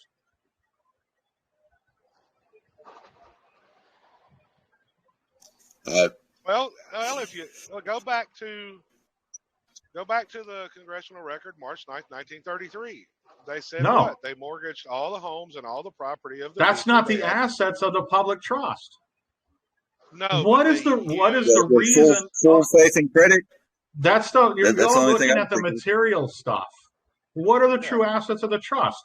The inalienable rights of man granted to him by his creator, so he can do the works of God without anybody telling him not to. Yeah, no, that's true. That's the true value of the trust. So what you're really unlocking is your ability to do whatever you want, however you want, so long as you're not trespassing on the rights of another. Right now, what do? They put all these restrictions and movements and everything else, these taxes and burdens on it. You don't have your inalienable rights and the right to exercise them as you see freely because someone is always looking to put a burden on them. And what this does, it unlocks the inalienable rights granted to you by your creator, which include, living, life, liberty, pursuit of happiness, but there's other stuff. But now you can create the world he wanted you to create without being bound to the world Mammon wants you to serve. Or Satan wants you to serve, because all these people right now doing the good works are like, well, I got to get this stuff done before I can do this. I got to get this stuff done before I can do that. Well, you got to get your works done to Mammon before you can do works to God. That's the world you live in right now.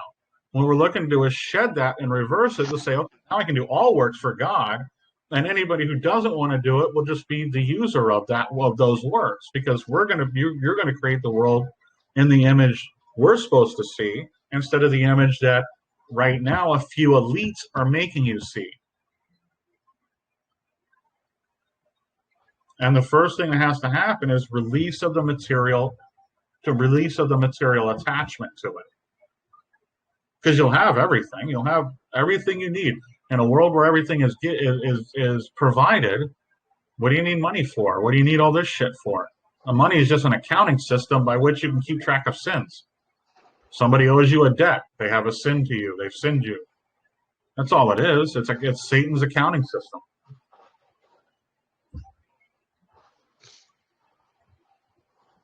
That's how I look at it. And I know it's completely adverse to what everybody thinks. Yeah, because everybody thinks I have to own this and own that. No, yeah. You talked about the storehouse a minute ago. Well, go look at tithing. What does it say about tithing? You put your tithes in the storehouse. Well, yeah, and the only tithe God wanted was the glory of all the works you do to be done in his name. And if you're out there doing it for money, you're not doing it for God's works, God's name, you're doing it in Mammon's name, because he's the one giving you your salvation through the money, through the material objects, the houses, the cars, all that stuff that's been mortgaged in a national debt. Awesome. But the thing is everybody already made that stuff. So all that stuff is the evidence that they're just the usufructuary of whatever you do anyway. Well, what about the trials and tribulations he put Job through and tested his mettle, tested his faith, and afterwards for not losing his faith, he was restored double. Okay. What do you think is going on right now? You think you're not in the midst of the book of Job? Oh, yeah. I'm definitely going through my trials and tribulations. Right. Everybody is. You're right in smack dab in the middle of the book of Job, because that's how these guys are operating it. Remember, it's Satan's in control till he's not. Therefore, his minions are in control till they're not. They run under a contract, which is the book of Job, which is where the only time Satan and God had to speak, where he could say, I call bullshit on your servant saying he's so righteous, but if I took away all his shit and everything around him, he'd fold in a second. God's like, all right, go ahead. I have faith in Job. I have faith in the man. But that's what's happening. Everything that's going on with everybody is all Book of Job to see what are you going to do when your world starts falling apart. Are you going to seek out Mammon and Satan for your salvation by trying to prove yourself righteous to him? Or are you going to keep with your path to God and know that, hey, this is just something that's happening and it'll be over. God has his reasons, and I'm just to walk through this because something I also have to be annealed. I have to be cleansed of something. I don't look at it as they took anything away from me. And I've lost everything. I mean, any chance I had for a normal, what everybody calls normal life is done. It's gone. This is where I am. Amen to Right? that. Any chance I hope for to have any sort of family, child, I was long gone, long time ago.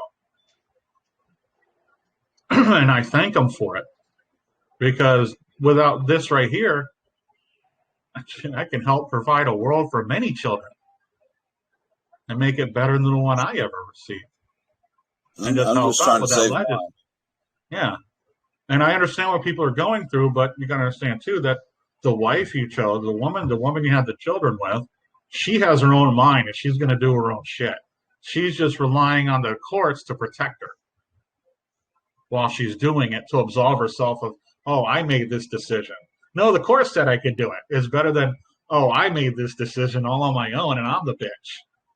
Right? But a court saying, hey, you can do it, absolves them of taking that responsibility. So in all that stuff, you just have to attack the judgment, saying that when the notion that these guys acted outside their jurisdiction, and this court never had jurisdiction because it was only a territorial court. It wasn't a people's court. It was only here for administration of property of Congress. And last I knew, my daughter or my son is not property of Congress. Unless you're going to say it's your slave. And if that's the case, then you just admitted that the birth certificate, the Vital Statistics Act, and everything is nothing but a bill of attainder resulting in corruption of blood, all of which is unconstitutional anyway.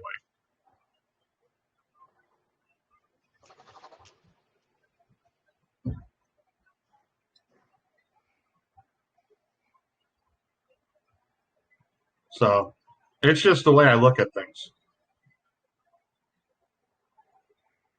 You know, but in these divorce proceedings, man, you got another free-willed individual involved. So some of the things you can't prevent from happening because the free will individual is going to make up her own mind, his or her own mind.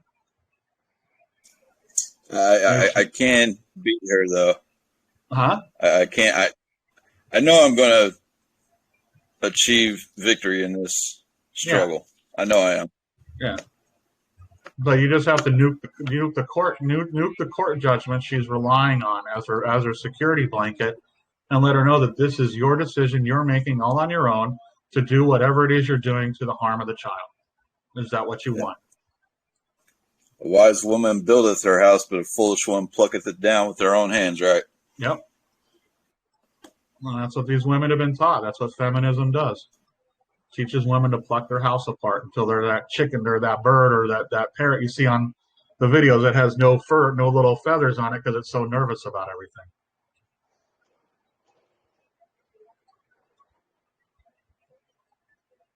Now I'm going to make our my own family Bible records for their birth records, for their date of nativity records.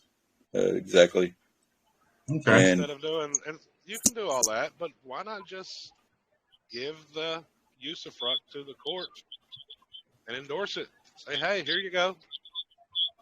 You know, you can do all this on the UCC too. You can even take your children's birth certificates and do that. You know, because that's not really your child, is it? It's not your property. It's not the boy and girl. It's just the name they use. Yeah, it's their chattel's papers. That's what children are. Is that certificate? Yeah. Because child and children is a commercial term, a word of purchase. Yeah, a word of purchase. I'm also going to take power of. What's that? It's a word of purchase. Yeah. And a word of purchase means that it's something that's a result of something bought or something taken. But it's not. So they It's didn't not take their the physical child. self, though. Right. They didn't take the physical child. They took the abstract child, the person. And all they did I'm was going to grant take power of hospitality. attorney over that. Yeah. I'm going to take power of attorney over their chattel papers and be natural guardian, which beats custodial or conservator or any other status. Yeah. So there you go. But the first thing I would do would be challenging the territorial jurisdiction of the lawyers and the orders in that court. Oh, I've got them on so many violations they ain't even funny already. Yeah. I've already picked this thing apart. Yeah, but the territorial jurisdiction stuff will destroy the court orders that anybody will look at. Well, there's an order issue that hasn't been gotten rid of. They've lost jurisdiction 12 times over. Yeah, but it's the territorial one that's going to do it. Trust me. That's the one that's the big key, because without territory, there is no subject matter. Without subject matter, there can be no in personam or nothing else. So it's territorial that you want to undermine. And you undermine it through the lawyer's license and then the court itself. Yeah, and the reason being, guys, is the territorial government was set up before the sovereign union state. So it's always the first jurisdiction is going to be that territorial jurisdiction that was set up, because it's mandatory through treaty that territorial governments are established. Mm-hmm. So that territorial jurisdiction is going to be the first jurisdiction from the territorial government. Yep. And it's very limited in its scope. Absolutely. It's explicit in nature. Very, very limited. And that's why, I've got a case hopefully going towards the Supreme Court, because we've got something novel when we're demanding, particular instruments like the acceptance filing, and the requisite filing. And we also want the Attorney General's opinion, on the transfer or on the cession of jurisdiction over the land. Yeah. And they do not want to get any of it to us. No. And we've been holding up that, and we just got moved to federal, and we've been involved in it for over 2 years, and we challenged jurisdiction of a divorce case. Yeah. So, and if the Supreme Court hears us, this is going to be a big deal. Yeah, all these courts are not your courts, guys. They're for the people who live in the territories. Absolutely. Yep. Mm-hmm. Yep. If you want courts, if you want true courts, you gather up 25 free inhabitants and you get together and present your information to them. That's a court. See, I never even had the slave contract. That is the marriage license that gives them so-called ownership of the products of the marriage. I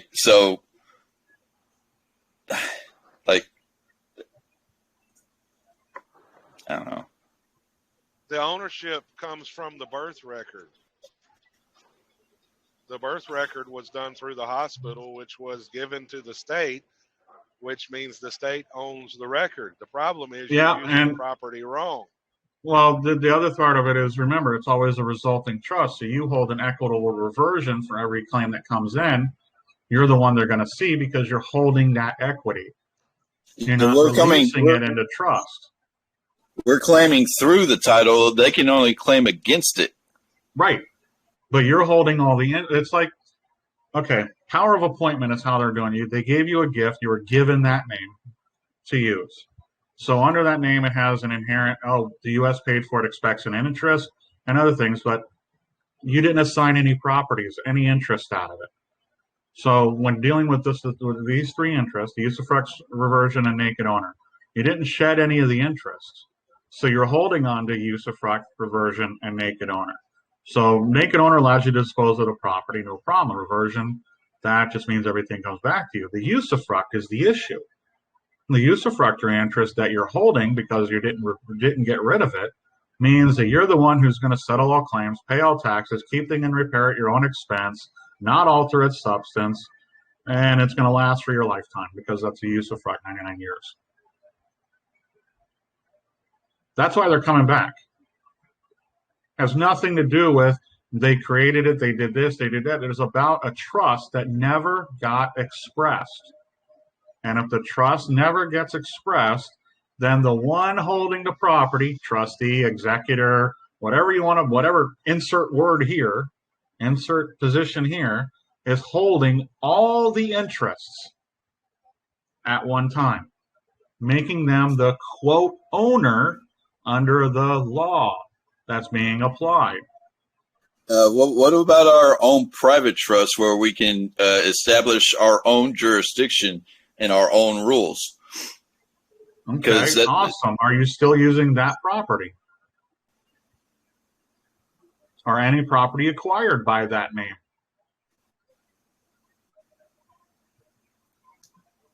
Using it, yeah, but I don't own it. I only have the primary interest to it. I guess we're not understanding that if that name is attached to anything, if the interest of the name itself, the use of the name, has not been shed, then anything that follows it will be under those three interests. And since wherever it goes, it's like putting a property with a mortgage, you put it into a separate trust, does it eliminate the mortgage? No. So just because you went out and you got the name and you put it into a separate trust, does it eliminate the fact that that name still holds all three interests, or that you're holding all three interests within that name, within that property, just in another medium? But the obligation isn't mine. The obligation is the United States. It's not the United States. Look, it's not the United States' obligation until you complete the delivery, because the delivery was done when you were a child, an infant, a minor, just came out of mom kicking and screaming. Could you have created anything at that point? No. Someone else did it for you. You're just using it. Now you go back and complete all of the deliveries. You don't need to create a secondary trust where you can hold all assets so you can govern it yourself, because the first trust will be expressed on how you're using it. I don't know why people can't see this. You didn't create the person. You didn't register the person. You didn't pay for its creation nor its registration. Did you come out of mom with a clipboard, with a pen and paper and a check in hand and say, hey, register this on my way through, attendant? No, you didn't. No. Therefore, it would have been nice, but that's not what happened. Because why? It's all a test of your faith and ego. Is this about you, or is this, it's not about you, it's about how you handle things, how you handle yourself. It was also established on the record already that my name is not the name on the birth certificate. That was established That's irrelevant. You're still using the person. If you don't want the liabilities of the person in social, stop fucking using it. That's right. That's your other option. Stop using it. Stop acquiring stuff in it, because there is an interest that the one who filed it, the one who paid for it, is expecting to receive. And when they don't get it, it's going to be treated as if you're withholding it. I'm not telling you this is this is right or wrong. I'm just saying this is what it is. If you don't want the liabilities to come back to you for the Social Security number and the name associated with it, stop using it. Go create your own person, register it in the public, and now you got your own organization that you created. That's it. That's how you do it. You stop using it. But if you understand the nature of what has been created for you, you'll understand that it wasn't there to enslave you. It's being used that way because predators are operating to consume you based on your ignorance. If people are going to choose to be ignorant, they're going to choose to be prey for predators. There'll be jellyfish to teach others the same way. There'll be steaks on the table by choice and consent. Everybody's looking at what's going on, and they're not differentiating between men and machine. A car just sits there. The man getting behind the wheel determines if it is a tool to get from point A to point B or a 3,000-pound missile to run down people in his path because he's drunk. You got a lot of people out here drunk with the whore of Babylon, operating a vessel of the state, not knowing what they're doing, and we're looking at it wondering why there's a train wreck everywhere. You're using their property, and since you're not using it right, they're slapping you around. Well, you're not using it's not even their property. It's a trust interface device like a keyboard and mouse. You can use your keyboard and mouse correctly and get all your programs to work, or you can just sit there and face palm the keyboard and come up with the blue screen of death. It's all just tools. They're all tools to accomplish the one goal God gave everybody, was to subdue the earth in his name for his glory. So you take that name, adopt it as your own. It's called the Names and Arms Clause. It's the Second Amendment, because guns aren't the only arms out there. So when you exercise the Names and Arms Clause, you assume you adopt that person as your own, but not become that person. You adopt it. So you adopt it as your own, assume the names and arms and crest of the testator and settler. So now you can express the trust as the testator and settler, or you can default on that aspect while you're out there using the name, because that's the assumption that you took it and adopted it for your own, and then someone else will do it for you because that's the rule. Either you can express it or someone else can for you, and you don't want other people expressing how to administrate the person you're using, because it's an extension of yourself. Thus, an extension of your faith should also be within that person. Has nothing to do with my name is this or my name ain't that. They don't care. This is irrelevant. Anyone who intermeddles with the estate of an infant without authority shall be held to account. So if you're not going to express the trust, national security says you're intermeddling with the infant's affairs unauthorized, and you'll be held to account. That's why it's an infant. Can't destroy it. That's why it's a child, because it's always a child of the parent corporation that has a duty to protect the parent, that now they have a duty to protect that child from being molested. And it's always a human, because that's the color that it was created under, the color of man's law. So you know not to accept it as your own, accept it as you, because that's just an act of idolatry. So it's your name, and that you adopt and use it doesn't mean it's my name and that's the name I have that comes from God. Because your name is known by God and God only. He hasn't given it to you. Your parents gave you this one. The state registered it. Okay, fine, awesome. They just made you, everybody just making use of property doesn't belong to them. Me. Therefore, they're the usufruct. Every Federal Reserve note, every security, every debt, everything is all based on my existence, your existence, everybody's existence. They're the usufruct of the people, and that's the evidence of it. And it's just they don't want to pay their bills because they're deadbeats.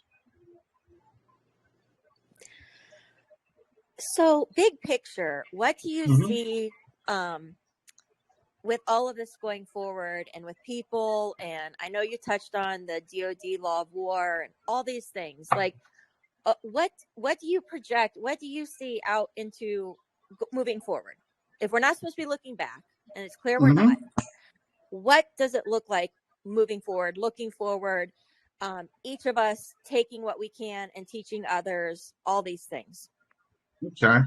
Moving forward, I see that they're going to, it's all the wealth of the wicked is going to come back to the storehouse anyway. That's already underway. That's why they all hiding in the cryptocurrency world.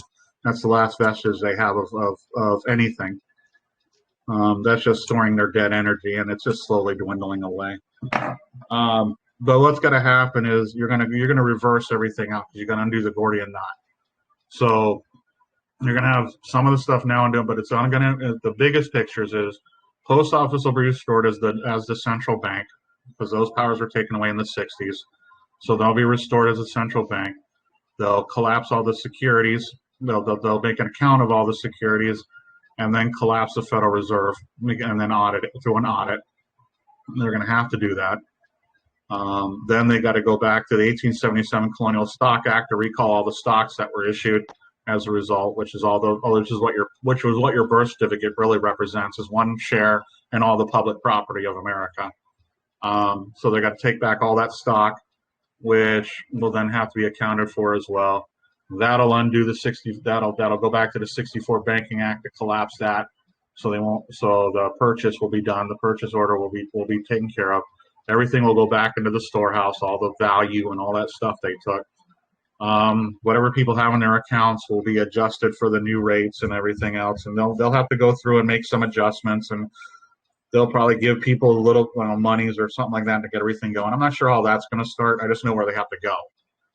They have to go backwards. They have to undo it all. So after the 64 Banking Act, you will go back to 1825, which is the last act in Congress assembled, of the United States in Congress assembled, where the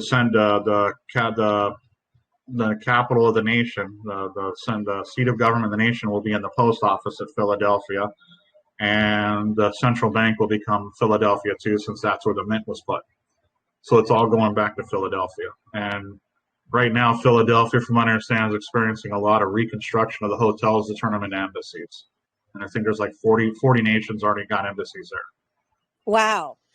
So that's the other question I was going to ask. Okay, this we're talking about America. What does this look like for the rest of the world? All right. Well, the rest of the world will have to. Well, they'll also start coming on board with this. And are is America the light on the hill, the shining light on the hill again? Yes. Okay. And right now, what you have in the world right now is you have all this military turmoil resulting from the elections, right? You had Miramar last year or a couple years ago, and now it's Brazil, and it's spreading into other countries. It's going to get a lot more tumultuous out in the world because they're starting to herd everything towards America. All that evil shit is all being gotten rid of from the corners of the world, and will start work its way into the United States because this is their last hold, and then it's going to pop it like a pimple. So, and then, but you got to have some of these other nations first have to go through their growing pains to get rid of their deep states. That way they can all get herded into one centralized location for taking out. And that's what's going on, is a giant herding operation. So from a biblical timeline perspective, are we a lot further along than people realize? You're in the seventh trumpet. Okay. Yeah, this is seventh trumpet has already sounded.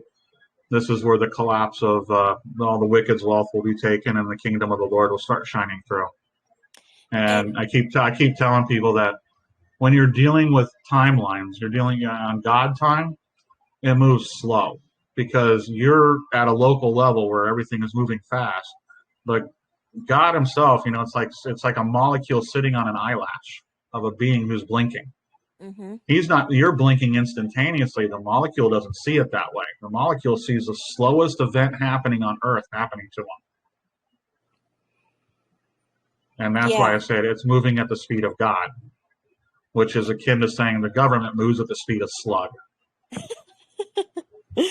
Well, and okay. And so here's the other question, and this may be totally inappropriate, but I have to ask because this is something that our local people, we've all been talking about a lot, is just the vaxxed versus the unvaxxed. What is that really? Is this the transhumanist stuff? Is any of that going to come to pass? Like, what do we make of all that? I think, in my personal opinion, everybody who got vaxxed made their decision. Now, whether that's God's opinion or not, remains to be seen. My opinion is that everybody who took the vax made their decision. You mean in terms of... I see it as the bringing back of the Nephilim of Genesis 6. Well, that's what their goal was. Their goal was to vaccinate everybody from the crown, the consciousness of Christ.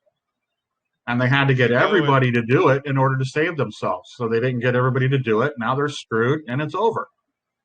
Now go look at what it says about Noah. Noah, it says he was just, and he was perfect in all his generations. It doesn't mean sinless. That word No. perfect means without blemish. It's the same word used for a lamb without spot. Could it mean he was genetically pure, as in his genetic line was still as God created it? I believe so. Very well could be. What was Satan's goal then? Well, the fallen angels, the B'nai Elohim, copulated with daughters of men to create the Nephilim, a genetic hybrid.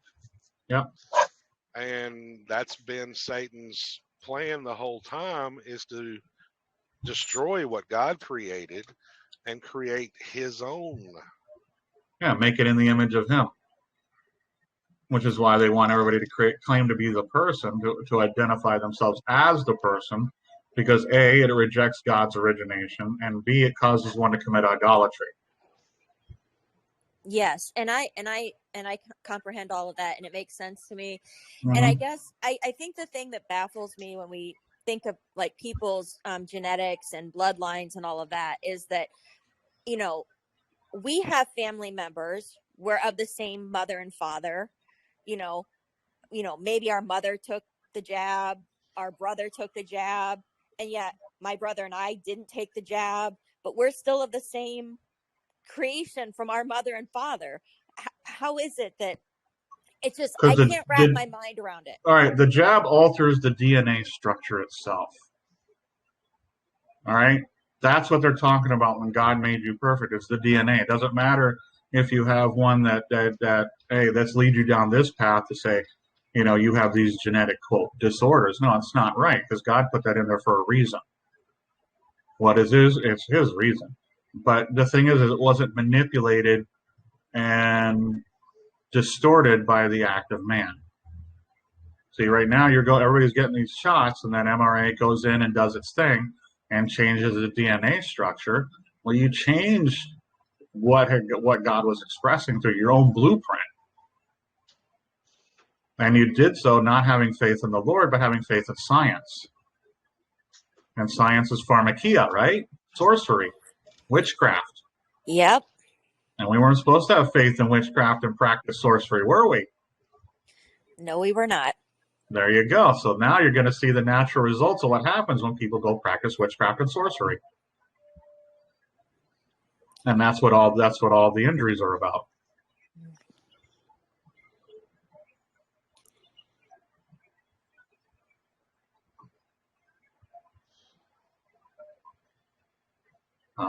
It's just the way I see it, guys. I don't know if it's true or not. It's just look at it now. I'm at that point where all I'm worried about is just getting people to see the new kingdom and leave the old one. Leave it all behind. Leave it there. Leave anything, leave it all. It's not yours. It's not your kingdom. You don't belong there. And that's what we should be doing. But the majority or the masses, I've been telling people for a while, the masses never mattered. Go out through history. Right. On average, 80% of the population will submit to their slavery and their owners. Yeah. You'll never get the masses to do anything except what sounds good and feels good. Yeah. And, it's, and by leaving behind, I just mean just look at a new way of thinking, a new way of living, a new way of existing. If all these things of this world are bothering people so much, leave it. Doesn't mean leave all the stuff, just leave the philosophy of this world, the way it's constructed, the way it's operating, go into the way God intended it to operate.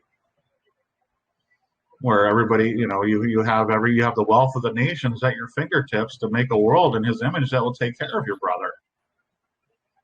They'll make sure he has everything he needs by filling your blueprint. If everybody fulfilled their blueprint, there'd be nothing everybody needed. It'd all be here. Yep. And I guess in terms of, so, talking about restoring these things, or kind of like resetting, if you will, back to 1825, or, all these things being undone that were done. Mm-hmm. And if, so let's say we have the masses who don't care, are asleep, what have you, right? How does changing all of these things, how is it really going to have a positive impact or effect All on right. them? The first thing that has to happen is the people's hearts have to change. You could eliminate all the problems of all the world today, nothing left, and everybody just be free to be whatever. In 30 years, it'd be right back here. 30 or 40 years. It'd be right back to this position. Just like the Matrix, they went through what, 6 designs before they said, hey, even if we let them have a choice of free will, even at his unconscious level, they would accept the Matrix. The majority So always accept all it. you have to do is change the hearts of the people. And then it's a lot harder than it seems because everybody's so stuck on this way and fighting for it. But when they start seeing some things happen, that's what I say, you can only concentrate on you. The only thing you can do is offer yourself up as an example. You can only change you. You can't change anybody else. I can't change anybody no matter what I do. And no matter what I say, no matter how hard I push, no matter how much I beat them with a stick, it ain't going to change. Right? And then, and you can't, and we also have another thing is, you can't force them to do it because how many votes does it take to remove the panties off an unwilling woman? There's only one. She already made her decision. So this is the same way with the hearts of people. It's so they got to be willing to change. It's an act of self-expression through free will choice. And that's what this is about. This is a conscious decision people must make. And those who don't, they'll just be usufruct of whatever's resulting. The only difference is all this nasty evil shit around the world will be gone because the remnants of Cain, the remnants of Pharaoh, and the remnants of the fallen angels will be disappeared. They're off. They're out of here. This is their last hurrah. Mm. And to do the things they're doing, you have to have zero conscience. I mean, zero whatsoever. Zero. To sit there and do what these guys are doing. Right. And I'm just thinking as one woman, thinking, how do I move forward with taking God's word and this applied knowledge to be able to, because look, I believe that his word does not return void, that when we put it forth, he uses that. It's not us, it's him doing it still, but we're just vessels that he uses to accomplish that. And my response to that is I've been doing this for 20 years now. So when you come up with that answer that makes it easier, let me know. Okay. I don't think I've been trying to get people to listen for 20 years, and I've even shown them proofs of what we've done, proof of everything. And I still have trouble getting people to listen. Right. So I'm just talking on an individual level, like from me. As I try to help people, that's the two things I want. I want it to be a blend of both, of God's truth, but also the reality of what you're talking about. Yeah. So I know it may not change the hearts and minds of everyone, but because I'm telling you from my perspective of somebody who's been in, various churches for a long time, that is not who's going to reach the people. Not the entities that they are. So this is knowledge that most of us have never had or been exposed to our whole lives. Right. So I want to take the biblical knowledge, but then also pair it with this type of knowledge to really help people see and understand. So if you have perspective on that, I would appreciate it. Thank you. Oh yeah, I do. It's all in the audios that I put out. The Rumble videos that we posted into the chat. Okay. It's all in there. I mean, I do this all the time. I spin the biblical and the secular and everything together, and you can explain it so much easier that way because then you can go see this, it fits with this, and see this, it fits with that. So you can just say, then look at the world around you, and you just make points. It's like, hey, you think the world's working in harmony towards God and His love and everything, even though they say it. Look at the world around you. It ain't God's world. This ain't the world God intended us to live in. This is the world that man. This is the world. What's that? You've also got to take into consideration of what Jesus said. Broad is the path that leads to destruction, and many goes down it. And he also gave the parable of he that has ears to hear, let him hear. Yeah. Those that have eyes to see. You will never help everyone. No, it's not. All you And will it's not. do- And here's the deal.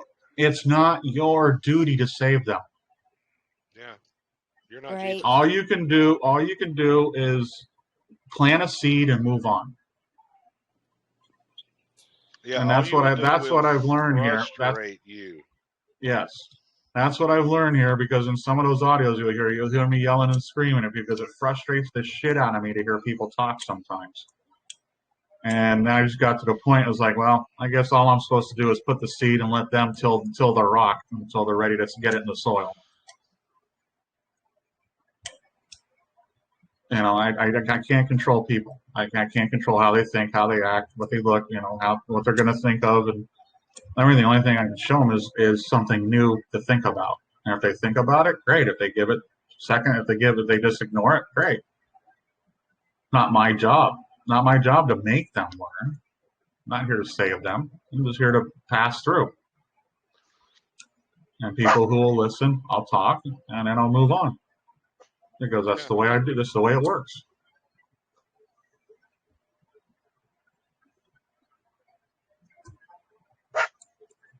I mean, you can't even save your household. I mean, from what I understand, yeah, I can't. When I understand, what was it? 144,000 is the magic number, I guess. So you live in a world of 7 billion. There's going to be a lot of people who ignore you. Yeah. Now go look If at that's the magic number. What Paul said. I think it's in Corinthians where he talked if one spouse is a believer and one isn't, and they choose to stay together, then you make the whole house holy. It's the same principle. Yeah. You might look. A lot of people in these groups have a spouse that don't care about this stuff, don't talk about it, don't care, don't want to hear it. But you have the ability to free your whole household in the process because you're the one that's becoming holy. I mean, we've got a couple that we know. I still don't know how they managed it, but they're still in the house after 12 years of fighting in a mortgage. Each one of them have different ways they're going down the avenues of this mortgage. So it's a house divided, and yet they still have it keeping together somehow. I have no idea how this works. But she wants to do over here, and he's just a laid back guy going, oh, I'll go get a lawyer and I'll handle it this way. And it's hilarious, but they're still in the house. 12 years of a mortgage. I mean, I've never seen anything like it. Or has it been 10 years or something like that? It's been a long time for this mortgage to go. And as far as I know, they're still in it. And as far as I know, they're still on two opposite ends of the spectrum. I don't know how it works. But, you know, she follows he follows his faith and she follows her, and they just do it. But if you just stick to it yourself, then other people will start listening. You know, it happens. You know, I've gotten a small group of people to actually to pay attention to what we're saying and how we're doing it, and we're moving on with it. And that's what you get out of the territorial jurisdiction stuff, though. Those videos, that little group of us just getting together. And this is what I decided. Is like, okay, I'm sick of trying to bring everybody into it, because the moment I bring everybody into it, it's just chaos. So only those who are willing to listen and willing to, are ready to go down those paths will listen. Those who aren't, they still got some lessons to learn. Right. And there's a question of, if we just do our own thing, will we be left alone? There's a lot of people who have concerns about, oh, if I put this out there, or if I say this, then, the powers that be are going to try to shut me down. Is that myth? Is that reality? Like, look, because here's what we want. We just want to be as free as we possibly can, and to live at peace, and to share God with others. That's it. Yeah. That's it. Yeah. And that's all that, I mean, I got around that by making everything private, on as private as I can on the groups, on the Rumbles and stuff, just by not making it searchable. But I also offset it by making a license. You know, I on the bottom of law of Boris, you'll see that it's licensed, which means anybody can do anything they want with it. They just can't. They just have to give credit back to where the source of it comes. And that's it. So it's all, everybody can use it. I'm not profiting from it. I'm not selling it. And I find that's the problem I see where people get into issue. They're selling you the way out of the system, or the way out to do something. And the first thing you have to look for is if they were out and they did everything the right way and they have access to their trust and all these funds, why are they still charging me $5,000 to do it? Bingo. Thank you. Why are they still doing that? I have never once offered, I have never once charged anything. I've never even asked for donations on anything of everything I do. It's just all there because it's not my knowledge. It's knowledge of the universe. I just tap into a frequency and tune to it, and it just gives me what I need. I mean, it literally does. It literally gives me when we stumble on some new kind of a new thought, or looking at an old thought in a new way. As soon as we do that, I know we're on a track based on the information God provides to me, because it'll come from all kinds of places. It's like the Usufruct. When we first started Usufruct, there was 2 documents on the internet, the Book of Gaius and then Lek Law, that defined it. Out of the top 20 searches on Google at one point, I was 18 of those searches for my articles. About 3 months later, 2 months later, or whatever it was, suddenly I was no longer 18. I was no longer even on the list of searches, and a floodgate of information opened up that has yet to stop. I mean, a literal flood. It took us a long time. It took us a while to go through it, but then when we hit on the frequency through, we could easily just plow right through it. But the Usufruct information came flowing out like nobody's business, and it was amazing to see that it went from nothing, 2 pages, literally 2 searches, and I was everything else, no matter how far down the list you went. And to me, not even being on the list, the articles I was writing, and it'd be populated with all this information from around the world. Instantaneously it happened. And it was just amazing. And I've discovered that with other little tidbits. When we hook up with something that hits on what we're talking about, suddenly that information shows up. And it gets validated, not through me, but through other sources that bring it to me. Because there's so much about this, you couldn't have spent 20 years reading what I found and what I put together. It takes longer 20 years to research it, much less put it together. So it had to be some outside force helping. And I used to know this when I got in the middle of all this. There'd be days where I'd sleep 2 hours, maybe 3. I'd get up, have to get on a Zoom call to dump all the information I got. And then I go back to bed, wake up the next morning, not even know I did it.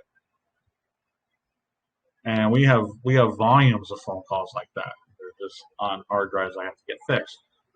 And that still happens today. That when I start going into the topics, suddenly something else will start flowing through, and it'll just kind of start expanding on it and getting more and more in depth. And it happens quite a bit. And I usually know, I call them download days. I'll get a pressure at the top, the crown of your head, the little indentation there. Suddenly it will become like someone's putting a finger on it. And I'm like, all right, that's 8 hours of sleep tonight, baby. And that's the only time I get 8 hours is when I feel that pressure, because something's getting ready to download. And like I said, it's a frequency that somehow I tap into, that now everything I'm starting to see that it permeates all law, because all law is God's law. Therefore, God's law permeates all law. So if you can comprehend the simplistic nature of God's law, you can make all the other forms of law line up into following God's law. And it does. What about 1 Timothy 1? 1 Timothy 1? What about? That one where they chose they won't listen and they want an earthly king? No, that's 1 Samuel 8, chapter 8, where they want their own judges and kings and whatnot. But 1 Timothy 1 and 7 through 20 is the law of this world is made for the unrighteous, the men stealers, the perjurers, the murderers, but it's not made for the righteous. Right. And then now that we're going through Revelations, this world becomes Christ's world. So now you apply God's law to it, and now you can reconcile it all with God, with Christ's world, because that's what's going on, the grand reconciliation. So it's all going to reconcile back into His law. It seems like you're in the group that thinks we're ready, waiting on the rapture and God's kingdom, the 1,000-year reign. The 1,000-year reign is already passed. In the short season. Yeah, that's what I think as well. Like we've been in a short season. Like you're becoming into eternal life. That's the next one. It's His kingdom from here on out. It's like the end all of end all. Yeah.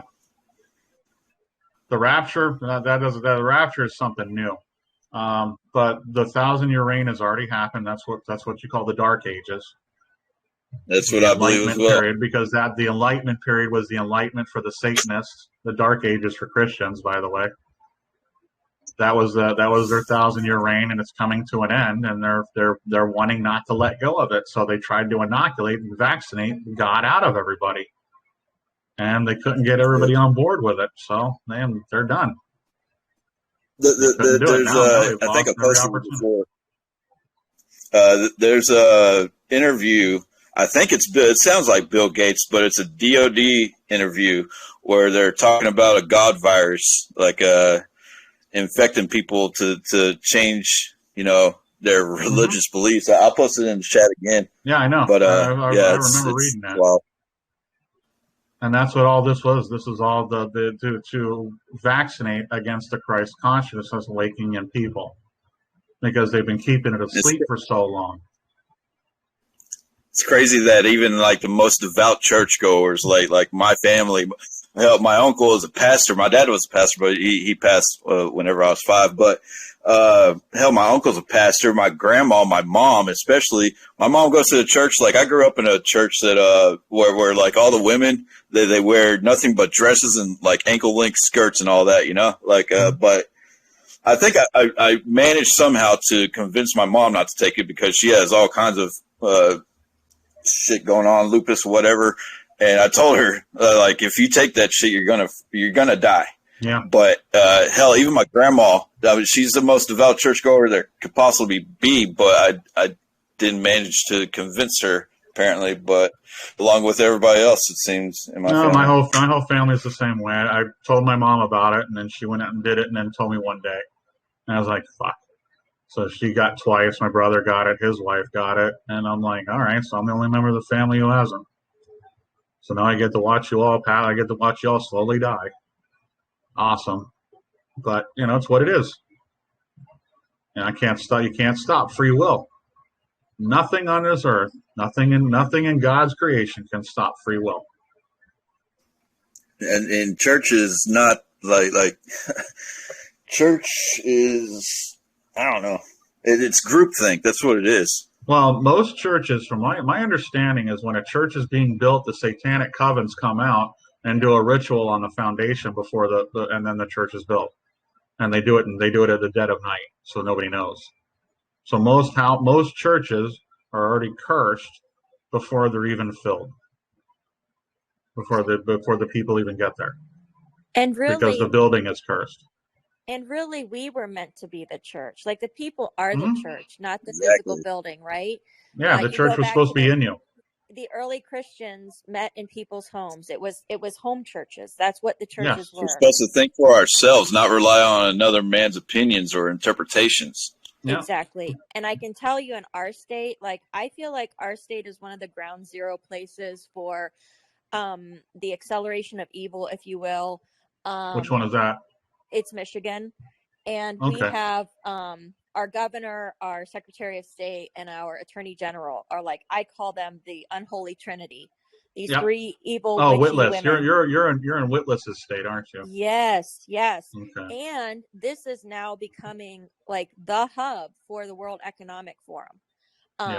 they've been in contract for years, I guess, for developing a huge hub here, for their evil machinations. Yeah, and all this stuff, you know, all their plans and stuff, they still keep them moving forward because they still believe they're going to win. They can't ever give up, because to give up would be to accept Christ in their world, right? Yep. So they can't ever give up. They'll go down fighting to the last one of them. Right. So for those of us who are here, we're just bracing, for what else are they going to do to us? Yeah, I mean, it's and it's going to be like that in quite a few states, especially out west. And my understanding is Oregon's ground zero for the revival of the church anyway. It's going to happen in Oregon first, Portland.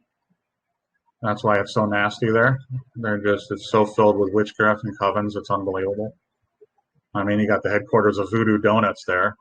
You got a headquarter of a couple child trafficking areas. Apple, you got Microsoft has its headquarters. Nike has its headquarters. You know, all these companies who are engaged in the human child trafficking around the world all have headquarters in that Portland and Seattle zone. So that's going to be the area where it's going to ignite off, and then it'll go down from there. It'll go down to California and other places to start pushing the evil spirits out of the way. But right now it's house cleaning. So everything had to go through shocks, like in a pool, to make all the algae and stuff fall out of the water. So the waters are pure. And tears. Yeah. And that's what's going on. So pretty soon they're going to have everything's will be split up, and then we come back and we clean up the mess. And it's going to be a mess because it hasn't even started yet. I mean, we haven't even got to the point where it's Chinese and where Brazil is, you know, where the people are out in the streets just like, fuck this shit, you guys are assholes. You know, I'm still waiting for that here. I mean, I'm surprised it didn't happen in Arizona, man. I mean, that shit was just so out of control down there that the people should have just all stood up and said, fuck this, we're going to go down, and no, we're not going to allow them to certify these results. Not going to allow them to do that. No, but they're not doing it, and that's what I'm not seeing in this world is that same fight that I see around other nations. But then again, those other nations have probably been more oppressed than what we are, and they're actually realizing, you know, what, you know, the true breath of freedom, you know, getting a little bit of it. So they're like, holy crap! And the fire in China should have been a wake up call to every Chinese citizen, every man, woman, and child in China.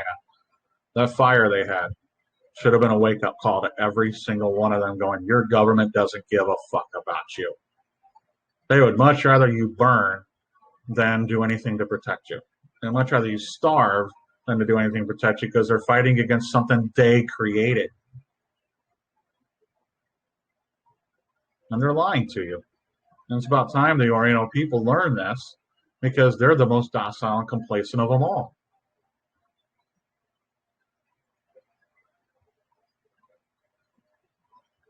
You know, down Brazil, man, they're uprising there too. That's an awesome one down there to watch those people, because those guys have been under that colonial rule forever. Portuguese, I believe, Portuguese colonial rule. But you're starting to see it around the world, and it's going to hit here. And when it hits here, it's just going to be huge. And I wouldn't be surprised if the people actually started dragging politicians out of their office. I mean, just said, fuck everything, just drag them. It'll be huge here because we have guns. Yeah. That's the only reason you don't see some of the stuff they're doing in other nations. You kidding me? If they had drones here spraying shit in the air all the time, people would use those as target practice. They'd find a way to shoot them down without being caught, you know? Yeah. Well, I don't think the people would really care if they got caught. No. They just haven't been pushed to that point yet. Yeah, you look at most Southern boys down south that own guns, they wouldn't care. They wouldn't give a shit. They would shoot it, Send them a picture. And They would shoot it and cook it. They would shoot it, clean it, and cook it. Uh-huh. And then send it all back to them. Darn. Yep. They would burn and earn it. In UK, we got no choice to spray from 49,000 feet. We ain't What's got that? much. The distance to spray from it's at 49,000 feet. You can just about see it. Oh, the drones? They use drones, planes, all sorts of shit. Yeah. Mainly big planes. Yeah, England's I don't know what the hell they're doing to y'all there. It's like they want to put in a new type of law, so they have to import a new law base.